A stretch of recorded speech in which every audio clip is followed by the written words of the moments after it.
दो व्यापारियों का पढ़ा लिखा गधा। अकबर के दरबार में रोज कोई न कोई अजीब मामला आता ही रहता था। कभी किसी व्यापारी का झगड़ा, कभी किसी किसान की शिकायत, तो कभी कोई ऐसी पहेली जिसे हल करना आसान न हो।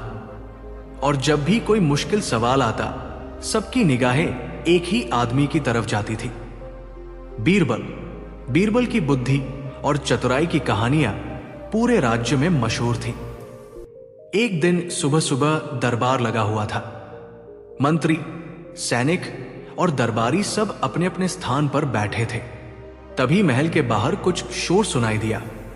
एक सिपाही अंदर आया और बोला, जहांपना, कुछ व्यापारी आपसे मिलने आए हैं। उनका कहना है कि मामला बहुत खास है। अकबर ने कहा, उन्हें अंदर लाओ। कुछ ही देर में 4 व्यापारी दरबार में आए। उनके साथ एक गधा भी था। दरबार में बैठे लोग ये देखकर हंसने लगे। अकबर ने भौहें चढ़ाकर पूछा, तुम लोग गधे को दरबार में क्यों लाए हो? एक व्यापारी आगे बढ़ा और बोला, जहांपना, ये कोई साधारण गधा नहीं है। ये बहुत पढ़ा लिखा और समझदार गधा है। यह सुनकर पूरा दरबार ठहाका मारकर हंस पड़ा। अकबर ने कहा, क्या मतलब? गधा पढ़ा लिखा कैसे हो सकता है? व्यापारी बोला, जहांपना, यह गधा किताब पढ़ सकता है और समझ भी सकता है। दरबार में बैठे कुछ लोग मजाक उड़ाने लगे। एक मंत्री बोला, लगता है तुम लोग बादशाह को बेवकूफ बनाने आए हो। लेकिन व्यापारी गंभीर था। उसने कहा, जहांपना, हम झूठ नहीं बोल रहे। अगर आप चाहें तो इसकी परीक्षा ले सकते हैं। अकबर को यह बात बहुत अजीब लगी।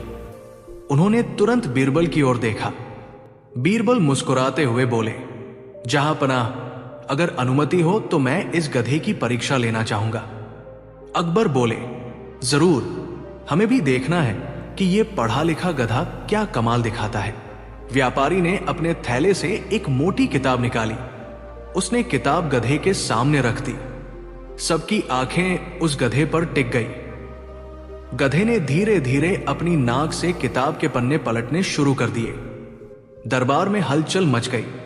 कुछ दरबारी बोले, अरे, ये सच में पन्ने पलट रहा है। गधा एक एक करके कई पन्ने पलटता गया। फिर अचानक वो एक पन्ने पर रुक गया और जोर जोर से रेंकने लगा। व्यापारी बोला, देखा जहांपना, ये वही पन्ना है जहां इस कहानी का मुख्य भाग है। अब तो दरबार में कुछ लोग सच में हैरान हो गए। अकबर ने कहा, बीरबल, तुम्हें क्या लगा? गधा है?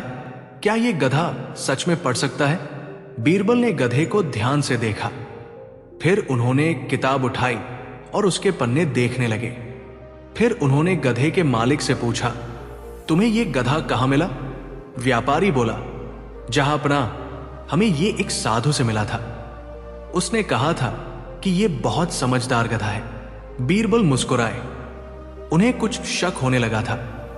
उन्होंने गधे के पास जाकर उसके मुंह के पास हाथ ले जाकर सूंघा। फिर किताब के पन्नों को भी सूंघा। कुछ देर बाद बीरबल की मुस्कान और गहरी हो गई। अकबर ने पूछा, क्या बात है बीरबल, तुम हंस क्यों रहे हो? बीरबल बोले, जहांपना, इस गधे का राज मैं समझ गया हूं, लेकिन मैं अभी सबके सामने नहीं बताऊंगा। दरबार में उत्सुकता बढ़ गई। अकबर बोले, तो फिर कब बताओगे? बीरबल बोले, जहांपना, अगर अनुमति हो तो मैं कल दरबार में इस गधे की असली सच्चाई सबके सामने साबित कर दूंगा। अकबर ने कहा, ठीक है, कल दरबार में इसकी पूरी परीक्षा होगी। व्यापारी थोड़ा घबरा गया, लेकिन अब वो कुछ कह नहीं सकता था। अगले दिन दरबार में बड़ी भीड़ जमा हो गई। सब लोग ये देखने आए थे कि पढ़ा लिखा गधा सच में पढ़ सकता है या नहीं। अकबर सिंहासन पर बैठे थे। बीरबल भी मुस्कुराते हुए खड़े थे। व्यापारी फिर वही गधा लेकर आया। बीरबल बोले, आज हम इस गधे की असली परीक्षा करेंगे। उन्होंने एक नई किताब मंगवाई, फिर गधे के सामने रख दी। सबकी नजर गधे पर थी, लेकिन इस बार गधा चुपचाप खड़ा रहा। उसने किताब को छुआ तक नहीं।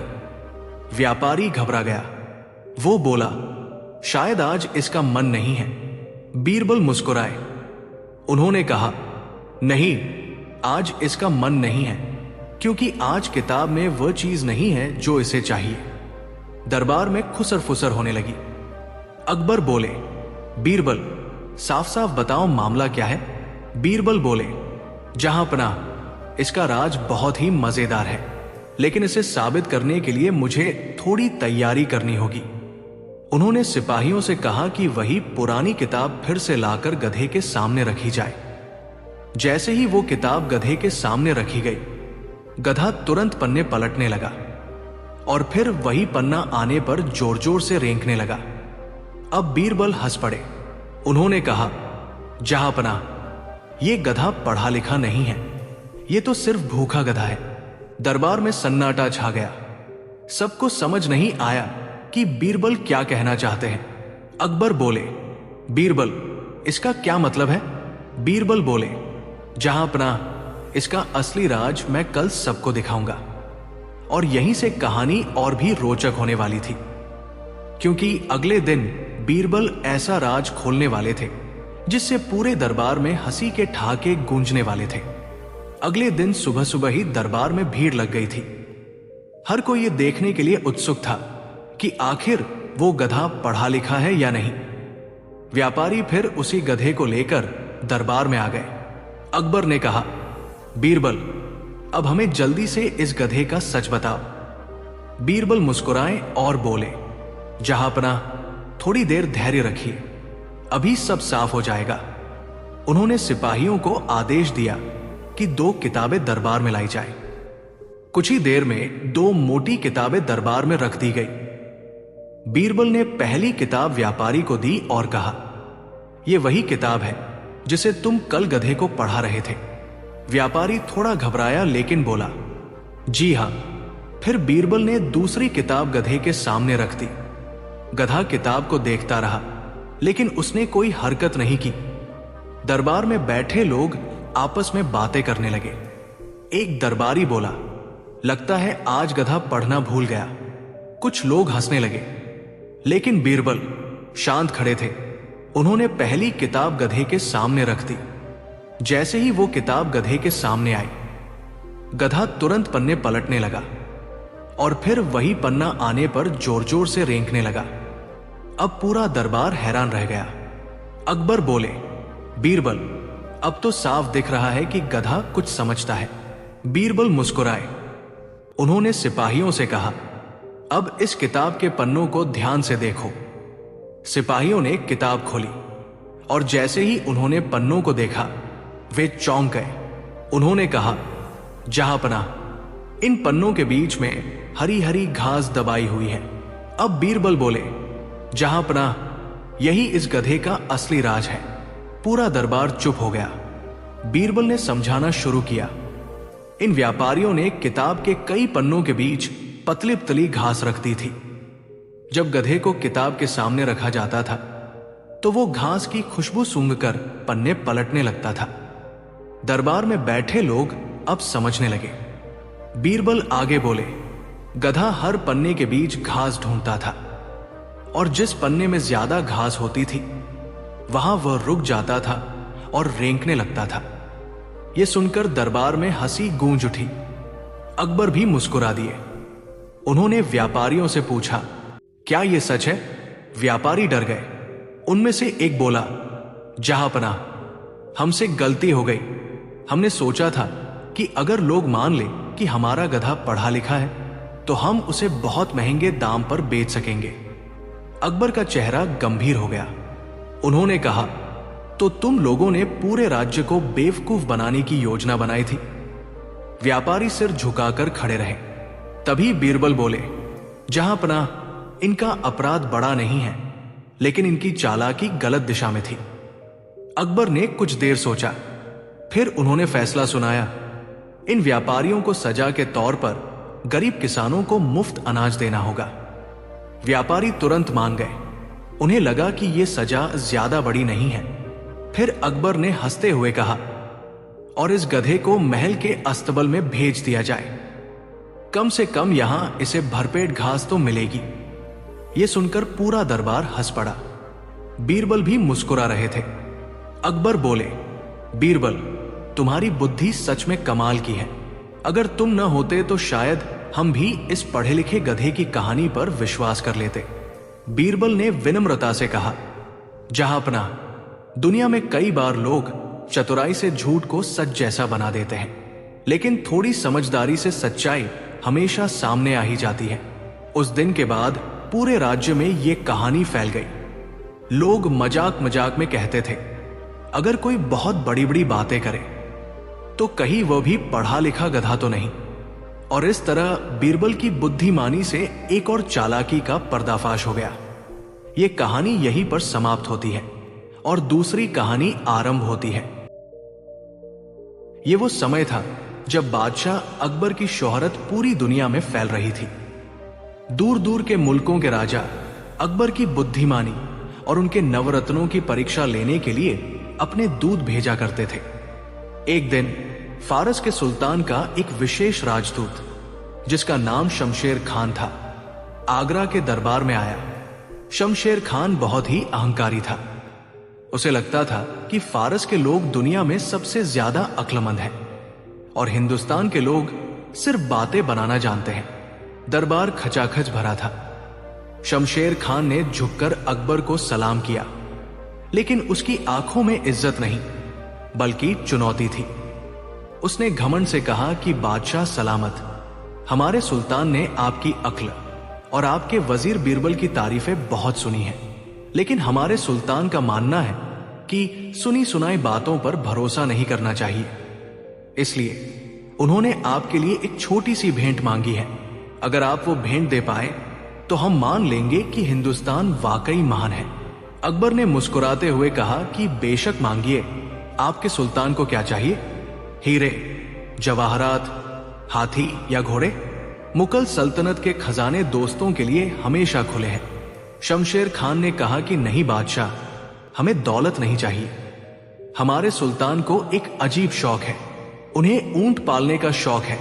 उन्होंने आपसे 200 ऊंट मंगवाए हैं। अकबर हंसे और बोले कि बस 200 ऊंट? ये तो बहुत मामूली बात है। हमारे अस्तबल में हजारों ऊंट हैं, आप अभी ले जा सकते हैं। शमशेर खान ने रोका और कहा कि ठहरिए हुजूर, बात पूरी नहीं हुई। हमारे सुल्तान की एक शर्त है, उन्हें साधारण ऊंट नहीं चाहिए। शर्त यह है कि वो 200 ऊंट न तो नर होने चाहिए, नहीं मादा होने चाहिए और नहीं वो खस्सी होने चाहिए। पूरे दरबार में सन्नाटा छा गया। वजीर, सेनापति, मुल्ला दो प्याजा सबके मुंह खुले के खुले रह गए। जीव विज्ञान के हिसाब से यह असंभव था।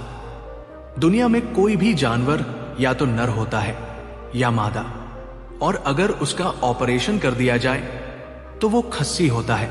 इसके अलावा चौथा कोई प्रकार होता ही नहीं है। अकबर का माथा ठनक गया। ये मांग नहीं, ये तो खुला अपमान था। यह साबित करने की चाल थी कि अकबर नाकाबिल है। अकबर ने गुस्से और चिंता में कहा कि राजदूत, क्या आप होश में हैं? कुदरत ने ऐसे ऊंट बनाए ही नहीं है। आप हमसे वो मांग रहे हैं जिसका वजूद ही नहीं है। शमशेर खान ने व्यंग्य से हंसते हुए कहा कि तो क्या हम ये समझे कि जहांपनाह हार मान रहे हैं? क्या हम अपने सुल्तान से जाकर कह दें कि अकबर महान के पास दौलत तो है पर अक्ल नहीं? अगर आप ये शर्त पूरी नहीं कर सकते तो आपको मानना होगा कि फारस की बुद्धि हिंदुस्तान से ज्यादा तेज है। यह मुगल सल्तनत की इज्जत का सवाल था। अकबर ने गुस्से में इधर उधर देखा। उनकी नजरें सिर्फ एक शख्स को ढूंढ रही थी। उन्होंने कहा कि बीरबल, क्या तुम सुन रहे हो? यह राजदूत क्या कह रहा है? क्या इसका कोई जवाब है तुम्हारे पास? बीरबल, जो अब तक चुपचाप सब सुन रहे थे, धीरे से अपनी जगह से उठे। उन्होंने शमशेर खान को ऊपर से नीचे तक देखा और फिर बादशाह की तरफ मुड़े। बीरबल ने कहा कि जहांपनाह, चिंता की कोई बात नहीं है। राजदूत महोदय ने जो ऊंट मांगे हैं वो दुर्लभ जरूर है, लेकिन नामुमकिन नहीं। हमारे हिंदुस्तान में सब कुछ मिलता है।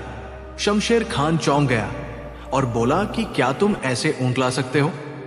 बीरबल ने कहा कि बिल्कुल, लेकिन चूंकि ये ऊंट बहुत ही खास नस्ल के हैं और ये आम बाजारों में नहीं मिलते, इसलिए मुझे इन्हें ढूंढने के लिए थोड़ा वक्त और धन चाहिए। अकबर ने कहा कि तुम्हें जो चाहिए वो मिलेगा बीरबल, बस हमारी नाक नहीं कटनी चाहिए। बीरबल ने कहा कि हुजूर, मुझे 2 महीने का वक्त चाहिए और यात्रा के लिए 10,000 सोने की मोहरें चाहिए।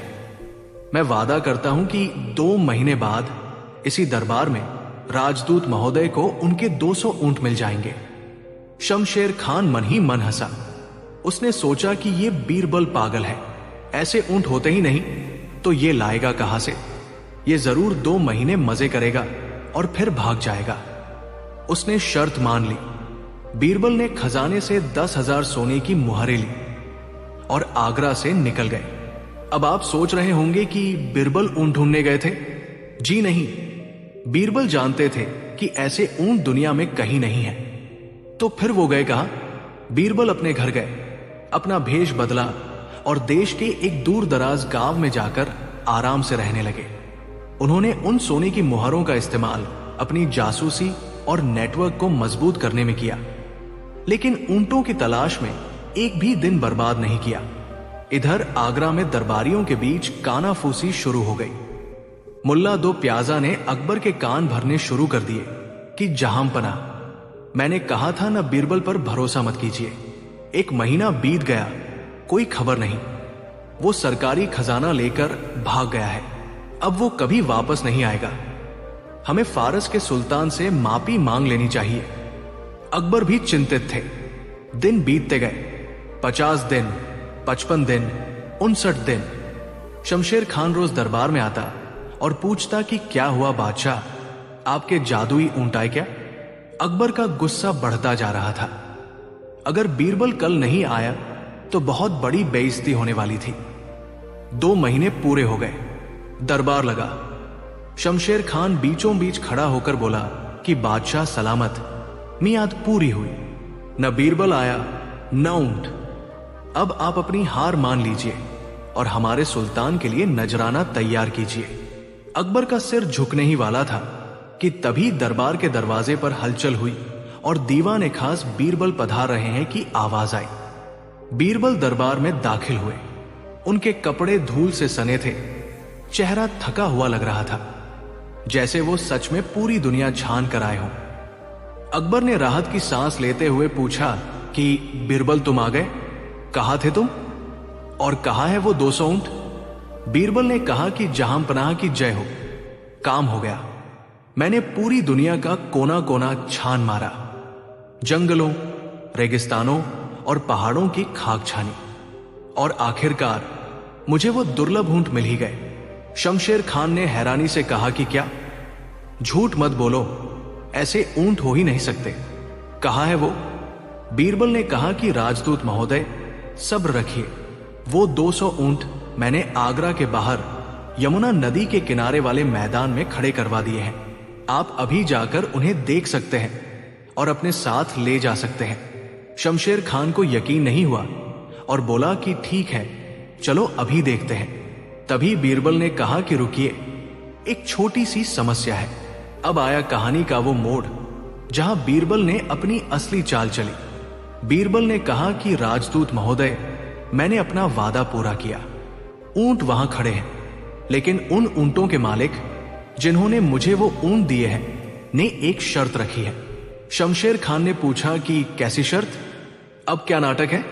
बीरबल ने कहा कि देखिए, जैसे आपके सुल्तान की शर्त थी कि ऊंट न नर हो, न मादा और न खस्सी, यानी वो सामान्य ऊंट नहीं है, ठीक वैसे ही उन ऊंटों के मालिक का कहना है कि जो व्यक्ति उन ऊंटों को लेने आएगा उसे भी सामान्य दिन पर नहीं आना चाहिए। अकबर ने पूछा कि इसका क्या मतलब बीरबल? बीरबल ने गंभीरता से कहा कि हुजूर, ऊंटों के मालिक ने कहा है कि राजदूत महोदय उन 200 ऊंटों को ले जा सकते हैं, लेकिन उन्हें लेने के लिए ऐसे दिन जाना होगा जो न सोमवार हो, न मंगलवार हो, न बुधवार हो, न गुरुवार हो, न शुक्रवार हो, न शनिवार हो और न ही रविवार हो। बीरबल ने शमशेर खान की आंखों में आंखें डालकर कहा कि सप्ताह के इन 7 दिनों के अलावा आप किसी भी 8वें दिन जाकर अपने ऊंट ले लीजिए, वो वहां आपका इंतजार कर रहे हैं। शमशेर खान का मुंह खुला का खुला रह गया। वो जाल में बुरी तरह फंस चुका था। उसने गुस्से में कहा कि ये क्या बकवास है बीरबल? सप्ताह में सिर्फ 7 दिन होते हैं, 8वां दिन कहां से लाऊं? बीरबल ने मुस्कुराते हुए कहा कि बिल्कुल वैसे ही राजदूत महोदय, जैसे ऊंटों की सिर्फ 3 श्रेणियां होती हैं, नर, मादा और खस्सी। जब आपके सुल्तान चौथी श्रेणी का ऊंट मांग सकते हैं जो कुदरत में नहीं है, तो वो उसे लेने के लिए चौथे प्रकार के दिन का इंतजार भी तो कर ही सकते हैं जो कैलेंडर में नहीं है। जैसा सवाल वैसा जवाब। अगर आपको असंभव ऊंट चाहिए तो आपको असंभव दिन पर ही आना होगा। मेरी तरफ से ऊंट तैयार है, बस आप सही दिन का इंतजार कीजिए। पूरे दरबार में ठहाके गूंज उठे। अकबर अपनी हंसी नहीं रोक पाए। उन्होंने अपनी जांग पर हाथ मारा और बोले कि वाह बीरबल वाह, मांग गए। शमशेर खान को समझ आ गया कि बीरबल ने उसे उसी की शर्त में लपेट कर मारा है। अब उसके पास बोलने के लिए कुछ नहीं था। अगर वो कहता कि 8वां दिन नहीं होता तो उसे मानना पड़ता कि ऐसे ऊंट भी नहीं होते। शमशेर खान ने शर्मिंदगी से सिर झुका लिया और कहा कि बादशाह सलामत, हम अपनी हार मानते हैं। वाकई बीरबल की बुद्धिमानी का कोई जवाब नहीं। हिंदुस्तान की अक्ल के आगे फारस को झुकना पड़ा। बादशाह अकबर ने खुश होकर बीरबल को न सिर्फ वो 10,000 मुहरें अपने पास रखने दी, बल्कि उन्हें मोतियों की माला भी इनाम में दी। बीरबल ने एक बार फिर साबित कर दिया कि जब समस्या का हल सीधा न निकले तो टेढ़ा रास्ता अपनाना चाहिए। दोस्तों, इस कहानी से हमें बहुत बड़ी सीख मिलती है कि जिंदगी में कई बार लोग आपके सामने ऐसी चुनौतियां या शर्तें रख देते हैं जो पूरी तरह अनुचित या असंभव होती है। ऐसे समय में घबराने या बहस करने के बजाय बीरबल की तरह ठंडे दिमाग से सोचिए और सामने वाले की शर्त को उसी पर उल्टा भारी कर दीजिए। तर्क का जवाब तर्क से दीजिए। अगर कोई आपसे असंभव की मांग करे तो आप भी उसे असंभव शर्त में बांध दीजिए। कहानी 2। सुबह का समय था। बादशाह अकबर अभी दरबार में नहीं आए थे। सभी मंत्री और दरबारी अपनी अपनी जगहों पर बैठे गप्पे लड़ा रहे थे। बीरबल का आसन अभी खाली था। दरबार के कुछ प्रमुख लोग, जिनमें मुल्ला दो प्याजा, शाही हकीम और मुख्य सेनापति शामिल थे, एक कोने में खड़े होकर साजिश रच रहे थे। उन्हें लगता था कि बीरबल सिर्फ बातों का जादूगर है और उसकी वजह से बादशाह उनकी योग्यता को नजरअंदाज करते हैं। तभी मुल्ला दो प्याजा ने कहा, आज बीरबल को सबक सिखाने का सही मौका है। जैसे ही वो दरबार में घुसेगा, हम सब मिलकर उसका ऐसा मजाक उड़ाएंगे कि वो शर्म से पानी पानी हो जाएगा। हम उसे एहसास दिलाएंगे कि उसकी औकात सिर्फ एक विदूषक, जोकर की है, मंत्री की नहीं। तभी बीरबल दरबार में दाखिल हुए, हमेशा की तरह शांत, चेहरे पर हल्की मुस्कान। जैसे ही वे अपनी जगह की ओर बढ़े, एक दरबारी ने जोर से व्यंग्य किया, लो भाई, आ गए हमारे खिचड़ी वाले दीवान जी। सुना है आजकल अक्ल बाजारों में नहीं मिल रही, इसलिए बीरबल जी खुद ही अपनी अक्ल की दुकान खोले बैठे हैं। पूरा दरबार ठहाकों से गूंज उठा। बीरबल रुके। उन्होंने उस दरबारी की ओर देखा, लेकिन कुछ बोले नहीं। वे चुपचाप अपने आसन की ओर बढ़े। लेकिन अपमान का सिलसिला यही नहीं रुका। दूसरे दरबारी ने तंज कसा, अरे दीवान जी, आपके कपड़े तो देखिए, लगता है धोबी ने धोए नहीं बल्कि सिर्फ पानी दिखाया है, या फिर बादशाह के दिए इनाम कम पड़ गए जो नए कपड़े नहीं सिलवा पा रहे। तीसरे ने और भी घटिया बात कही, अरे छोड़ो भाई, कौवा कितना भी नहा ले, बगुला थोड़ी बन जाएगा। ये तो बस किस्मत है कि बादशाह को इनकी बातें पसंद आती हैं, वरना इनमें अक्ल कहा। बीरबल अपने आसन पर बैठ गए। उन्होंने एक शब्द नहीं कहा। उनका चेहरा बिल्कुल शांत था, जैसे कि उन्हें कुछ सुनाई ही न दिया हो। लेकिन उनकी आंखों में एक अजीब सी चमक थी, तूफान से पहले की शांति जैसी। दरबारी अपनी जीत पर खुश हो रहे थे कि आज बीरबल की बोलती बंद कर दी। बादशाह अकबर आए। दरबार की कार्यवाही शुरू हुई और तत्म भी हो गई। बीरबल ने पूरे समय चुप्पी साधे रखी। अगले दिन बीरबल दरबार में एक बड़ा सा संदूक, बॉक्स लेकर पहुंचे। उनके पीछे पीछे दो मजदूर थे जो उस भारी संदूक को उठाकर ला रहे थे। दरबारियों ने देखा तो फिर से फुसफुसाहट शुरू हो गई। अब ये क्या नया तमाशा है? बादशाह अकबर ने पूछा, बीरबल ये क्या है और आज तुम दरबार में ये संदूक क्यों लाए हो? बीरबल ने संदूक के पास जाकर बड़े ही रहस्यमय अंदाज में कहा, जहांपना, कल रात मुझे एक सपना आया। मेरे पूर्वज सपने में आए थे और उन्होंने मुझे बताया कि इस संदूक के अंदर दुनिया का सबसे कीमती जादुई आईना है। ये आईना इंसान का चेहरा नहीं बल्कि उसका असली चरित्र दिखाता है, लेकिन इसकी एक खासियत है। अकबर और सारे दरबारी उत्सुक हो गए। क्या खासियत? अकबर ने पूछा। बीरबल ने दरबारियों की तरफ एक तीखी नजर डाली और बोले, हुजूर, इस संदूक के अंदर जो आईना है उसमें सिर्फ वही इंसान अपना चेहरा देख सकता है जो सच्चे खानदान का हो और जिसके माता पिता ने कभी कोई पाप न किया हो। जो इंसान दोगला होगा, बेईमान होगा या जिसके खून में खोट होगा, उसे इस आईने में कुछ नहीं दिखेगा, सिर्फ अंधेरा दिखाई देगा। पूरे दरबार में सन्नाटा छा गया। बीरबल ने जाल फेंक दिया था। बीरबल ने आगे कहा, जहांपना, मेरे पूर्वजों ने कहा है कि इस आईने का दर्शन सबसे पहले राज्य के सबसे इज्जतदार और कुलीन लोगों को करना चाहिए। इसलिए मैं चाहता हूं कि आज दरबार के सभी सम्मानित मंत्री बारी बारी से आएं, इस संदूक में झांकें और बताएं कि उन्हें क्या दिखा। इससे यह साबित हो जाएगा कि हमारे दरबारी कितने पवित्र और उच्च कुल के हैं। अब दरबारियों की हालत सराब हो गई। वे समझ गए कि वे बुरी तरह फंस चुके हैं। अगर वे कहते हैं कि उन्हें आईने में कुछ दिखा तो उन्हें बताना होगा कि क्या दिखा, जबकि शायद अंदर कुछ हो ही ना। और अगर वे सच बोलते हैं कि उन्हें कुछ नहीं दिखा तो इसका मतलब होगा कि वे पापी हैं, बेईमान हैं या उनके खानदान में खोट है, जैसा बीरबल ने शर्त रखी थी। अकबर को खेल समझ में आ गया था। वे मुस्कुराए और बोले, वाह, यह तो बहुत ही अद्भुत चीज है। चलो शुरू करते हैं। मुल्ला दो प्याजा, आप सबसे वरिष्ठ हैं, सबसे पहले आप ही जाइए और अपनी पवित्रता साबित कीजिए। मुल्ला दो प्याजा के पसीने छूट गए। वे कांपते कदमों से संदूक के पास गए। उन्होंने संदूक का ढक्कन थोड़ा सा उठाया और अंदर झांका। अंदर घुप अंधेरा था। वहां कोई आईना नहीं था, शायद सिर्फ खाली जगह या कोई पत्थर रखा था। उन्हें कुछ नहीं दिखा। अब मुल्ला जी के दिमाग में तूफान चल रहा था। अगर मैं कहूं कि मुझे कुछ नहीं दिखा तो सब मान लेंगे कि मैं पापी हूं।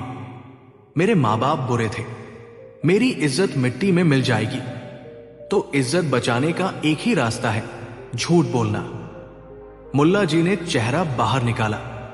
उनके चेहरे पर बनावटी मुस्कान थी। उन्होंने जोर से कहा, वाह, सुभान अल्लाह, क्या दिव्य आईना है। मुझे मेरा चेहरा साफ साफ दिखाई दे रहा है। इतना चमकता हुआ चेहरा मैंने आज तक नहीं देखा। वाकई मैं एक सच्चे खानदान से हूं। बीरबल ने मुस्कुराते हुए कहा, बधाई हो मुल्ला जी, आप वाकई पवित्र आत्मा हैं। इसके बाद दूसरे दरबारी की बारी आई, वही जिसने कल बीरबल के कपड़ों का मजाक उड़ाया था। वो संदूक के पास गया। उसे भी अंदर कुछ नहीं दिखा, लेकिन मुल्ला जी की इज्जत बच गई थी तो उसने भी वही किया। उसने चिल्लाकर कहा, अद्भुत, मुझे तो मेरे चेहरे के साथ साथ मेरे पूर्वजों की चमक भी दिख रही है। ये आईना तो कमाल का है। फिर तीसरा दरबारी गया, फिर चौथा।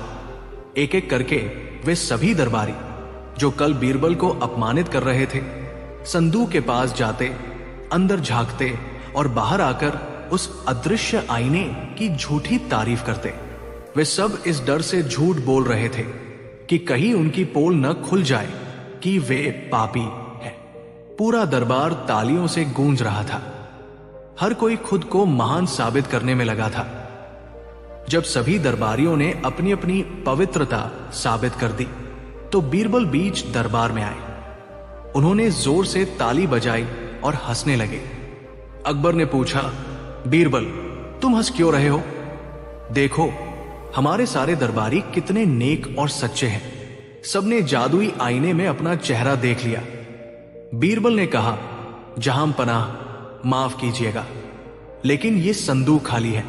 इसमें कोई आईना है ही नहीं, न जादुई और न साधारण। इसमें सिर्फ एक पुराना ईंट का टुकड़ा रखा है। यह सुनते ही दरबारियों के चेहरों का रंग उड़ गया। मुल्ला दो प्याजा की सिट्टी पिट्टी गुम हो गई। बीरबल ने संदूक को पूरी तरह खोलकर पलट दिया। अंदर से सिर्फ एक टूटी हुई ईंट गिरी, कोई आईना नहीं था। बीरबल ने अब अपनी गंभीर आवाज में कहा, जहां पना, कल इन्हीं लोगों ने मेरा अपमान किया था। इन्होंने मेरे कपड़ों का, मेरी अक्ल का मजाक उड़ाया था। ये खुद को बहुत बड़ा, बहुत सच्चा और कुलीन समझते हैं, लेकिन आज देख लीजिए, अपनी झूठी शान और इज्जत बचाने के लिए इन्होंने भरे दरबार में बादशाह से झूठ बोला। जिसने कुछ नहीं देखा उसने भी कहा कि उसे आईना दिखा। बीरबल दरबारियों की तरफ मुड़े और बोले, जो इंसान अपनी इज्जत बचाने के लिए इतना बड़ा झूठ बोल सकता है, क्या उसके चरित्र में कोई दम है? कल तुम लोग मेरे कपड़ों पर हंस रहे थे, लेकिन आज तुम्हारी आत्मा नंगी हो गई है। असली आईना संदूक में नहीं था। असली आईना ये वत था जिसने तुम्हारा सच सबके सामने ला दिया। दरबारी शर्म से जमीन में गड़ गए। वे नजरें नहीं उठा पा रहे थे। जिस बीरबल को वे कल कौवा कह रहे थे, आज उसी बीरबल ने साबित कर दिया कि वे खुद रंगे सियार हैं। अकबर ने गुस्से में दरबारियों को देखा। शर्म आनी चाहिए तुम सबको। एक दूसरे की टांग खींचने और झूठ बोलने के सिवा तुम्हें कोई काम नहीं आता। बीरबल ने सिर्फ एक खाली संदूक से तुम्हारी असलियत बाहर निकाल दी। अगर आइंदा किसी ने बीरबल का या किसी भी शरीफ आदमी का अपमान करने की कोशिश की तो उसे सख्त सजा मिलेगी। सभी दरबारियों ने हाथ जोड़कर माफी मांगी। मुल्ला दो प्याजा ने सिर झुकाकर कहा, बीरबल, हम हार गए। तुम्हारी बुद्धि का कोई सानी नहीं है। आज तुमने हमें वो पाठ पढ़ाया है जो हम जिंदगी भर नहीं भूलेंगे। उस दिन के बाद से दरबारियों ने कभी बीरबल को नीचा दिखाने की हिम्मत नहीं की। बीरबल ने बिना लड़े, बिना चिल्लाए, सिर्फ अपनी बुद्धिमानी से अपने दुश्मनों का मुंह हमेशा के लिए बंद कर दिया। दोस्तों, इस कहानी से हमें क्या सीख मिलती है? यही कि अगर कोई आपका अपमान करे, कोई आपको नीचा दिखाए, तो उसे जवाब अपनी जुबान से नहीं, अपनी काबिलियत से दो।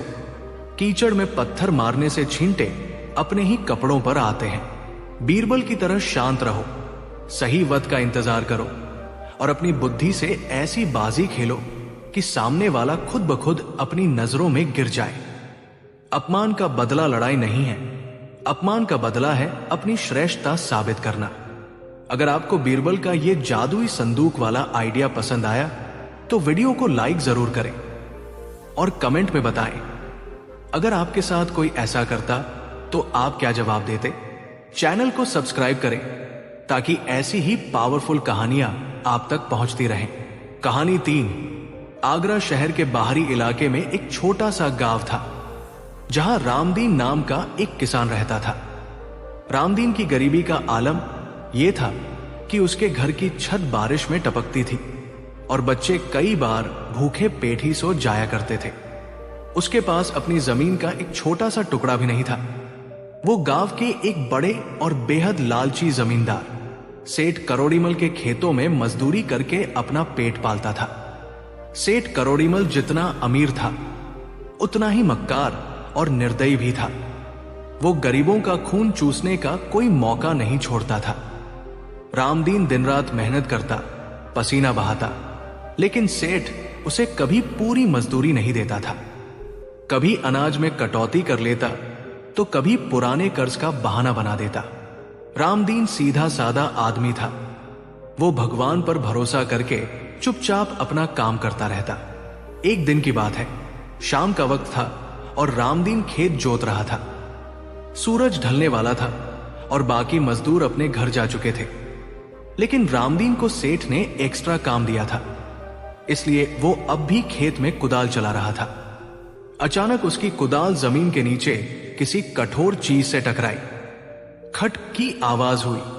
रामदीन रुक गया। उसने सोचा शायद कोई बड़ा पत्थर होगा। उसने झुककर मिट्टी हटाई तो देखा कि वहां पीतल का एक पुराना घड़ा दबा हुआ है। रामदीन का दिल जोर जोर से धड़कने लगा। उसने इधर उधर देखा, कोई नहीं था। उसने जल्दी जल्दी घड़े को बाहर निकाला। घड़े का मुंह कपड़े से कसकर बंधा हुआ था। जैसे ही रामदीन ने कपड़ा हटाया, उसकी आंखें फटी की फटी रह गई। वो घड़ा ऊपर तक सोने की मोहरों और कीमती हीरों से भरा हुआ था। उस ढलते सूरज की रोशनी में वो सोना ऐसे चमक रहा था जैसे साक्षात लक्ष्मी वहां आ बैठी हो। रामदीन के हाथ कांपने लगे। उसने अपनी पूरी जिंदगी में एक सोने का सिक्का भी एक साथ नहीं देखा था, और यहां पूरा घड़ा था। एक पल के लिए उसके मन में ख्याल आया कि वो इस घड़े को लेकर भाग जाए। इस धन से उसकी 7 पुश्तें राज कर सकती थी। उसके बच्चों को कभी भूखा नहीं सोना पड़ता। लेकिन रामदीन गरीब जरूर था, पर चोर नहीं था। उसके संस्कारों ने उसे रोका। उसने सोचा कि यह खेत सेठ करोड़ीमल का है, तो कानूनन और नैतिकता के हिसाब से यह धन भी सेठ का ही होना चाहिए। अगर मैं इसे रख लूं तो यह चोरी होगी, और चोरी का धन कभी फलता फूलता नहीं है। यह सोचकर उस भोले किसान ने घड़े को फिर से कपड़े से बांधा और उसे अपने गमछे में छिपाकर सीधा सेठ करोड़ीमल की हवेली की तरफ चल दिया। सेठ करोड़ीमल उस वक्त अपनी गद्दी पर बैठा हुक्का पी रहा था और बही खाते में गरीबों के कर्ज का हिसाब जोड़ रहा था। रामदीन ने डरते डरते हवेली में कदम रखा और सेठ के पैरों में गिर पड़ा। सेठ ने नागभौ सिकोड़ते हुए कहा कि अरे रामदीन, अब क्या मुसीबत ले आया? अभी तो तुझे खेत पर होना चाहिए था। रामदीन ने कांपते हाथों से वो घड़ा सेठ के सामने रख दिया और बोला कि मालिक, आज खेत जोतते समय मुझे ये मिला। मैं आपका नमक खाता हूं, इसलिए बेईमानी नहीं कर सकता। ये खेत आपका है तो ये अमानत भी आपकी ही है। सेठ ने जैसे ही घड़े का कपड़ा हटाया, उसकी आंखें लालच से चमक उठीं। उसने अपनी जिंदगी में इतना खजाना नहीं देखा था। लेकिन तभी सेठ के दिमाग में शैतान जाग गया। उसने सोचा कि यह किसान तो महामूर्ख है जो इतना धन वापस करने आ गया। लेकिन अगर कल को इसने किसी को बता दिया कि मुझे खजाना मिला है, तो बात राजा तक पहुंच सकती है, या फिर ये इनाम की मांग करेगा। क्यों न इसे ऐसा फंसाया जाए कि ये कभी मुंह खोलने लायक न रहे। सेठ ने तुरंत अपना पैंतरा बदला। वो गुस्से का नाटक करते हुए चिल्लाया कि अरे दुष्ट, अरे चोर, तूने मेरे साथ धोखा किया। रामदीन हक्का बक्का रह गया। उसने कहा कि मालिक, मैंने क्या किया? मैं तो ईमानदारी से आपको यह देने आया हूं। सेठ ने कहा कि झूठ मत बोल। मेरे पूर्वजों ने इस खेत में 2 घड़े दबाए थे। तू मेरे पास एक ही घड़ा लेकर आया है। बता, दूसरा घड़ा कहां छिपाया है? तूने जरूर उसे चुरा लिया है और अब साधु बनकर मुझे ये एक घड़ा देकर बचने की कोशिश कर रहा है। रामदीन के पैरों तले जमीन खिसक गई।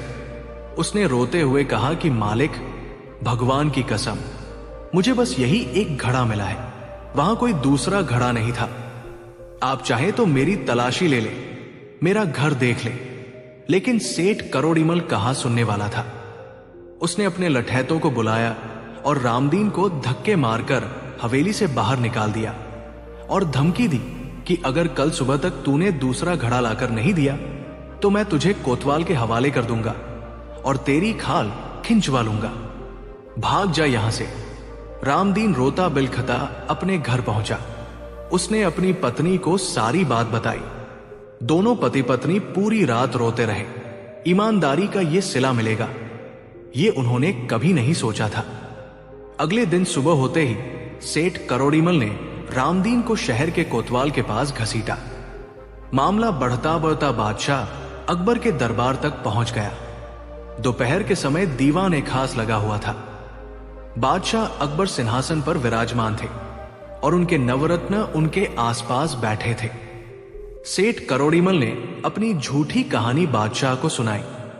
उसने मगरमच्छ के आंसू बहाते हुए कहा कि जहांपनाह, ये आदमी मेरा मजदूर है। मेरे खेत में मेरे दादाजी के गाड़े हुए 2 सोने के घड़े थे। इसने उन्हें खोद निकाला एक तो इसने मुझे दे दिया ताकि मैं इस पर शक न करूं, लेकिन दूसरा घड़ा इसने कहीं छिपा दिया है। मैं बस अपना पुरखों का धन वापस चाहता हूं और इस चोर को सजा दिलवाना चाहता हूं। अकबर ने रामदीन की तरफ देखा। रामदीन डर के मारे कांप रहा था। उसने हाथ जोड़कर कहा कि हुजूर, मैं निर्दोष हूं। मुझे सिर्फ एक ही घड़ा मिला था और मेरी नीयत साफ थी, इसीलिए मैं खुद सेठ जी के पास गया। अगर मुझे चोरी ही करनी होती तो मैं एक भी घड़ा लेकर क्यों जाता? मैं दोनों रख लेता और रातों रात गांव छोड़कर भाग जाता। अकबर को रामदीन की बात में दम लगा। उनकी पारखी नजरें बता रही थी कि किसान सच बोल रहा है, लेकिन सबूत किसके पास था? सेठ गवाह लेकर आया था, जो कि उसके अपने खरीदे हुए आदमी थे, जिन्होंने कसम खाई कि उन्होंने रामदीन को 2 घड़े निकालते हुए देखा था। अकबर धर्म संकट में पड़ गए। एक तरफ एक गरीब किसान की लाचारी थी, दूसरी तरफ सेठ के गवाह और सबूत। तब अकबर ने अपनी दाई ओर बैठे बीरबल की तरफ देखा। बीरबल मंद मंद मुस्कुरा रहे थे। अकबर ने कहा कि बीरबल, इस गुत्थी को तुम ही सुलझाओ। क्या सच है और क्या झूठ, इसका फैसला अब तुम्हारे हाथ में है। बीरबल अपने स्थान से उठे और रामदीन के पास गए। उन्होंने रामदीन की आंखों में झांक कर देखा, जहां सिर्फ डर और सच्चाई थी। फिर वे सेठ करोड़ीमल के पास गए, जिसकी आंखों में लालच और घमंड साफ दिख रहा था। बीरबल ने सेठ से पूछा कि सेठ जी, क्या आपको पूरा यकीन है कि आपके खेत में 2 घड़े थे? सेठ ने कहा कि जी हुजूर, 100% यकीन है। हमारे खानदान की वसीयत में लिखा था कि खेत के उस कोने में 2 घड़े गड़े हैं। बीरबल ने फिर पूछा कि और उन घड़ों में क्या था? सेठ ने तपाक से बोला कि हुजूर, दोनों घड़े बिल्कुल एक जैसे थे और दोनों में 1000 से 1000 सोने की मुहरें थी, यानी कुल 2000 मुहरें। बीरबल ने कहा, ठीक है। फिर बीरबल ने सिपाहियों को हुक्म दिया कि उस घड़े को दरबार में पेश किया जाए, जो रामदीन ने सेठ को लौटाया था। घड़ा लाया गया। बीरबल ने भरे दरबार में उस घड़े की मुहरें गिनना शुरू किया। दरबार में सन्नाटा था। बस सिक्कों की खनखनाहट गूंज रही थी। 1, 2, 3, 100, 500, 900 और अंत में पूरे 1000। घड़े में ठीक 1000 सोने की मुहरें थी, ना एक कम ना एक ज्यादा। गिनती पूरी होने के बाद बीरबल ने एक नाटक रचा। उन्होंने चेहरे पर बहुत गंभीर भाव बनाए और सेठ से कहा कि सेठ जी, ये मामला तो बहुत पेचीदा हो गया है। सेठ ने खुश होकर सोचा कि बीरबल उसकी बातों में आ गया है। उसने कहा कि जी हुजूर, मैं तो पहले ही कह रहा था कि ये किसान चोर है। तभी बीरबल ने एक जबरदस्त पासा फेंका। उन्होंने कहा कि सेठ करोड़ीमल, आप बहुत भाग्यशाली हैं कि हम मतल सल्तनत में रहते हैं, जहां न्याय सबसे ऊपर है। आपने कहा कि आपके 2 घड़े खोए थे। सेठ ने कहा, जी हां। बीरबल ने पूछा, और दोनों में 1000 मुहरें थी? सेठ बोला, बिल्कुल सही। बीरबल ने फिर पूछा, और इस किसान ने आपको जो घड़ा दिया उसमें कितनी मुहरें निकली? सेठ बोला, जी इसमें तो पूरी 1000 है। बीरबल मुस्कुराए और बादशाह की तरफ मुड़कर बोले कि जहां पनाह, मामला साफ है। सेठ जी का कहना है कि इनके 2 घड़े खोए थे। रामदीन को एक घड़ा मिला, लेकिन अगर रामदीन चोर होता तो वो इस घड़े में से भी कुछ मुहरें निकाल सकता था, लेकिन इसमें तो पूरी 1000 मुहरें हैं। इसका मतलब है कि रामदीन ने इस घड़े को हाथ भी नहीं लगाया। सेठ ने बीच में टोकते हुए कहा कि दीवान जी, आप मुद्दे से भटक रहे हैं। मेरा दूसरा घड़ा कहाँ है? बीरबल ने कड़क आवाज में कहा कि सेठ जी, मैं उसी पर आ रहा हूं। आपने कहा कि आपके खेत में 2 घड़े थे और रामदीन को एक घड़ा मिला। हमने अभी जो घड़ा गिना उसमें 1000 मुहरें हैं, लेकिन इस बात का क्या सबूत है कि यह घड़ा आपका ही है? सेठ हड़बड़ा गया। उसने कहा कि क्या मतलब? मेरे खेत में मिला है तो मेरा ही होगा। बीरबल ने कहा कि रुकिए, हो सकता है कि आपके पूर्वजों ने जो 2 घड़े गाड़े थे वे अब भी जमीन में कहीं और दबे हों, और रामदीन को जो मिला वो किसी और का हो। या फिर ऐसा भी हो सकता है कि रामदीन को जो घड़ा मिला वो आपका हो ही नहीं। सेठ ने गुस्से में कहा कि ये कैसे हो सकता है, खेत मेरा, घड़ा मेरा। अब बीरबल ने अपना अंतिम वार किया। उन्होंने कहा कि ठीक है, हम मान लेते हैं खेत आपका है, लेकिन मुगल कानून कहता है कि खोई हुई चीज उसी को वापस मिलेगी जो उसकी सही पहचान बताएगा। सेठ जी, आपने अपने बयान में लिखवाया है कि आपके 2 घड़े खोए हैं और रामदीन को सिर्फ एक घड़ा मिला है। इसका सीधा सा मतलब यह है कि यह घड़ा आपका नहीं है, क्योंकि अगर यह आपका होता तो इसके साथ दूसरा घड़ा भी होता। ऐसा लगता है कि यह घड़ा किसी ऐसे व्यापारी या मुसाफिर का है जिसने सिर्फ एक ही घड़ा यहां गाड़ा था। सेठ के पसीने छूटने लगे। वो अपने ही जाल में फंस चुका था। अगर वो कहता है कि घड़ा उसका है तो उसे मानना पड़ेगा कि रामदीन सच बोल रहा है और शायद दूसरा घड़ा था ही नहीं, लेकिन लालच में उसने 2 घड़े की कहानी गढ़ ली थी। बीरबल ने फैसला सुनाते हुए कहा कि चूंकि सेठ करोड़ीमल का दावा 2 घड़ों का है और यहां सिर्फ एक घड़ा मिला है, इसलिए यह घड़ा सेठ करोड़ीमल के खोए हुए खजाने से मेल नहीं खाता। लिहाजा यह घड़ा शाही खजाने में जमा नहीं होगा, बल्कि उस व्यक्ति को दिया जाएगा जिसने इसे ढूंढा है। और रही बात सेठ के 2 घड़ों की, तो सेठ जी, आप अपने खेत में खुदाई जारी रखिए। जब आपके 2 घड़े मिल जाएं तो ले लीजिएगा, लेकिन फिलहाल ये एक घड़ा रामदीन की ईमानदारी का इनाम है। पूरे दरबार में तालियों की गड़गड़ाहट गूंज उठी। बादशाह अकबर बीरबल की बुद्धिमानी देखकर गदगद हो गए। सेठ करोड़ीमल का मुंह खुले का खुला रह गया। वो न तो उगल सकता था न निगल सकता था। अगर वो अब कहता कि नहीं एक ही घड़ा था, तो उस पर बादशाह से झूठ बोलने का इल्जाम लग जाता और उसे कोड़े पड़ते। इसलिए उसे चुपचाप अपना अपमान का घूंट पीकर रह जाना पड़ा। बादशाह अकबर ने खुश होकर कहा कि बीरबल, तुमने कमाल कर दिया। फिर अकबर ने रामदीन को बुलाया और कहा कि रामदीन, तुम्हारी ईमानदारी ने आज तुम्हें यह धन दिलाया है। यह पूरा घड़ा आज से तुम्हारा है। जाओ और मजे से अपनी जिंदगी जियो। रामदीन, जो कल तक दाने दाने को मोहताज था, अब 1000 सोने की मुहरों का मालिक था। वो अब न केवल अमीर बन चुका था, बल्कि पूरे शहर में उसकी ईमानदारी के चर्चे थे। वो घड़ा लेकर नाचते हुए अपने घर गया।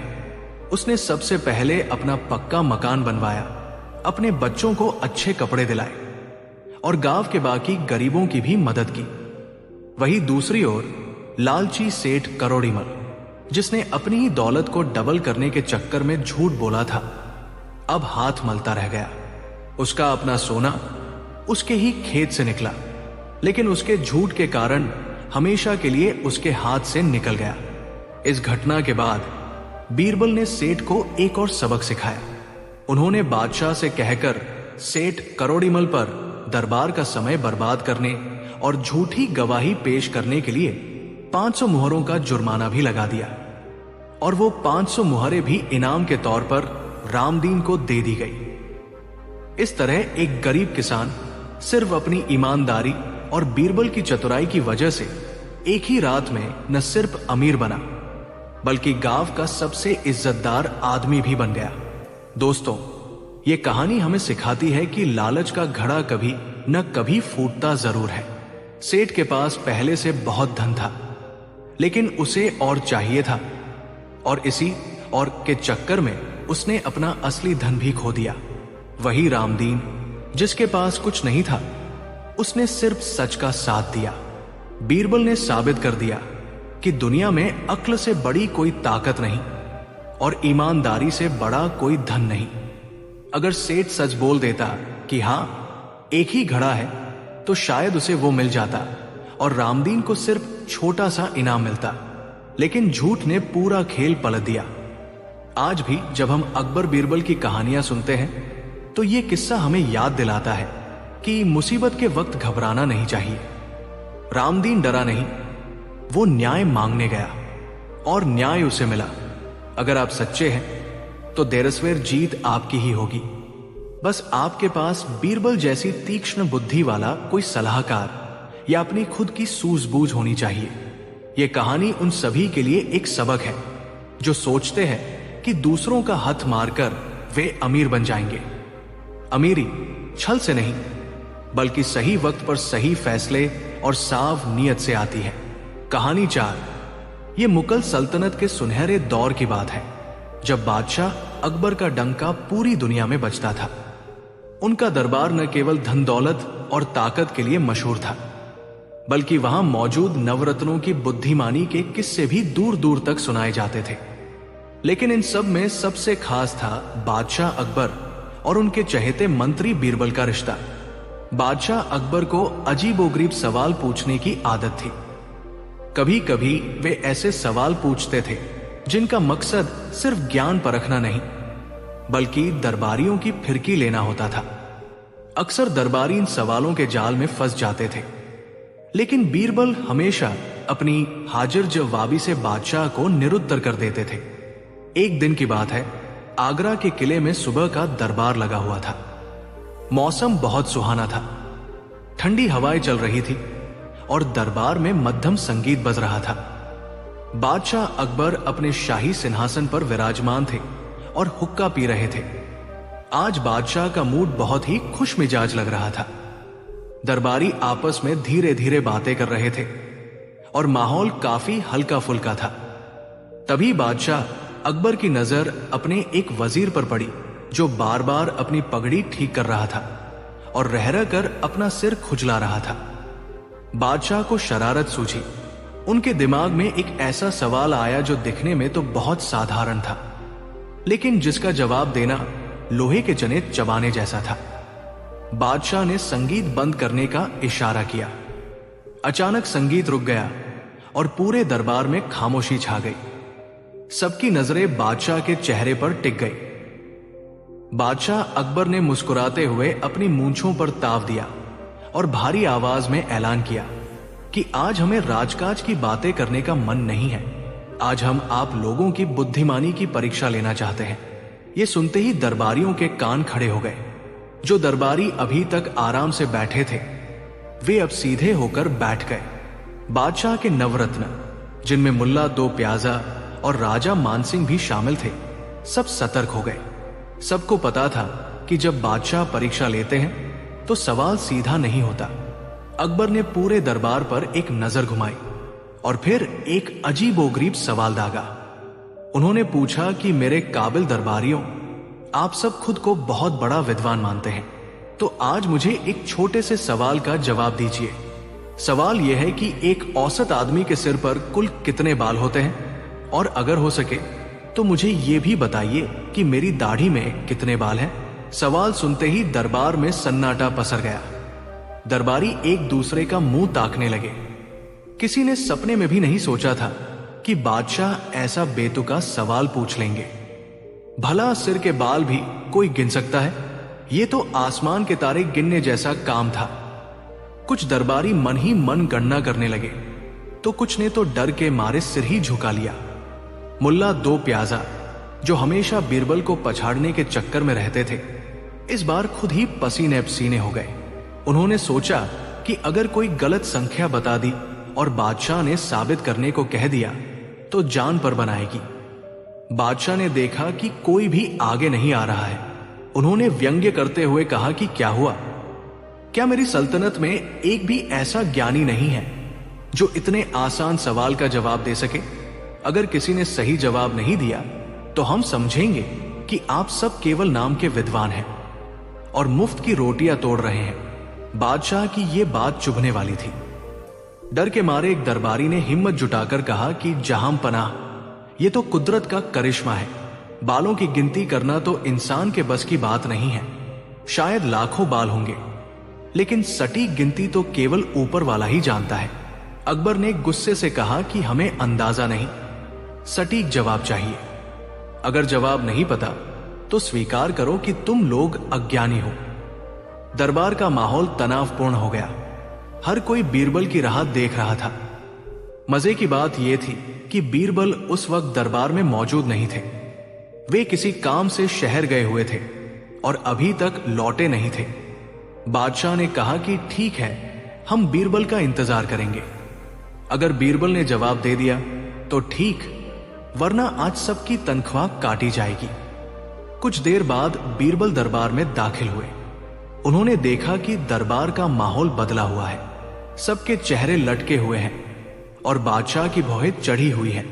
बीरबल ने अपनी जगह पर खड़े होकर अदब से सलाम किया और पूछा कि जहां पनाह, आज दरबार में इतनी उदासी क्यों है?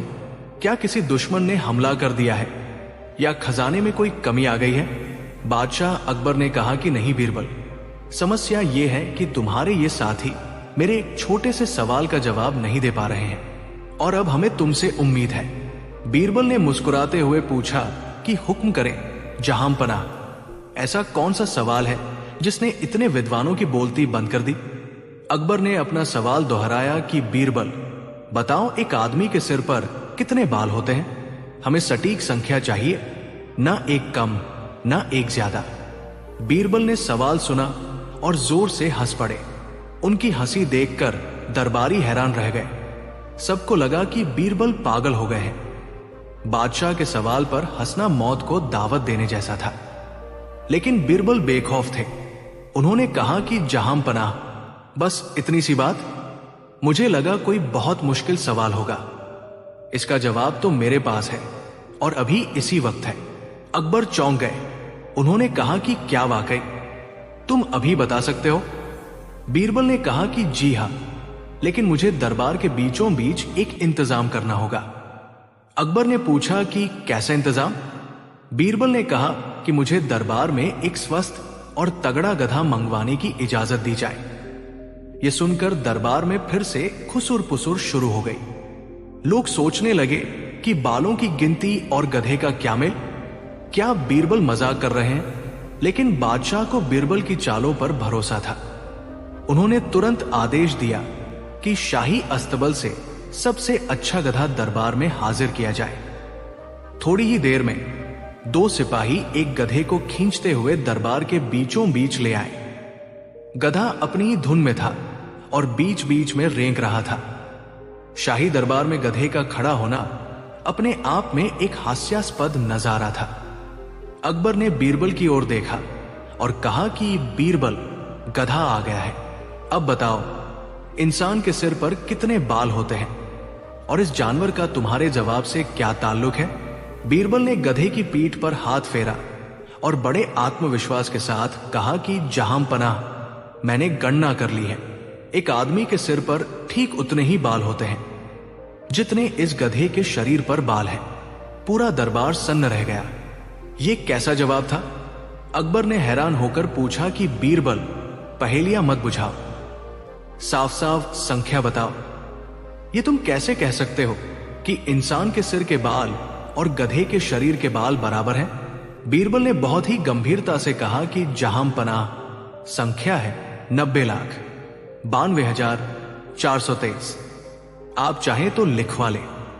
इंसान के सिर पर ठीक इतने ही बाल होते हैं। अकबर ने अपनी आंखों को सिकोड़ते हुए बीरबल को देखा। उन्हें पता था कि बीरबल कुछ न कुछ खेल खेल रहे हैं। अकबर ने कहा कि बीरबल, हम तुम्हारी बात पर यकीन कैसे करें? इसका क्या सबूत है कि तुम्हारी गिनती सही है? हो सकता है तुम कोई भी मनगढ़ंत संख्या बोल रहे हो।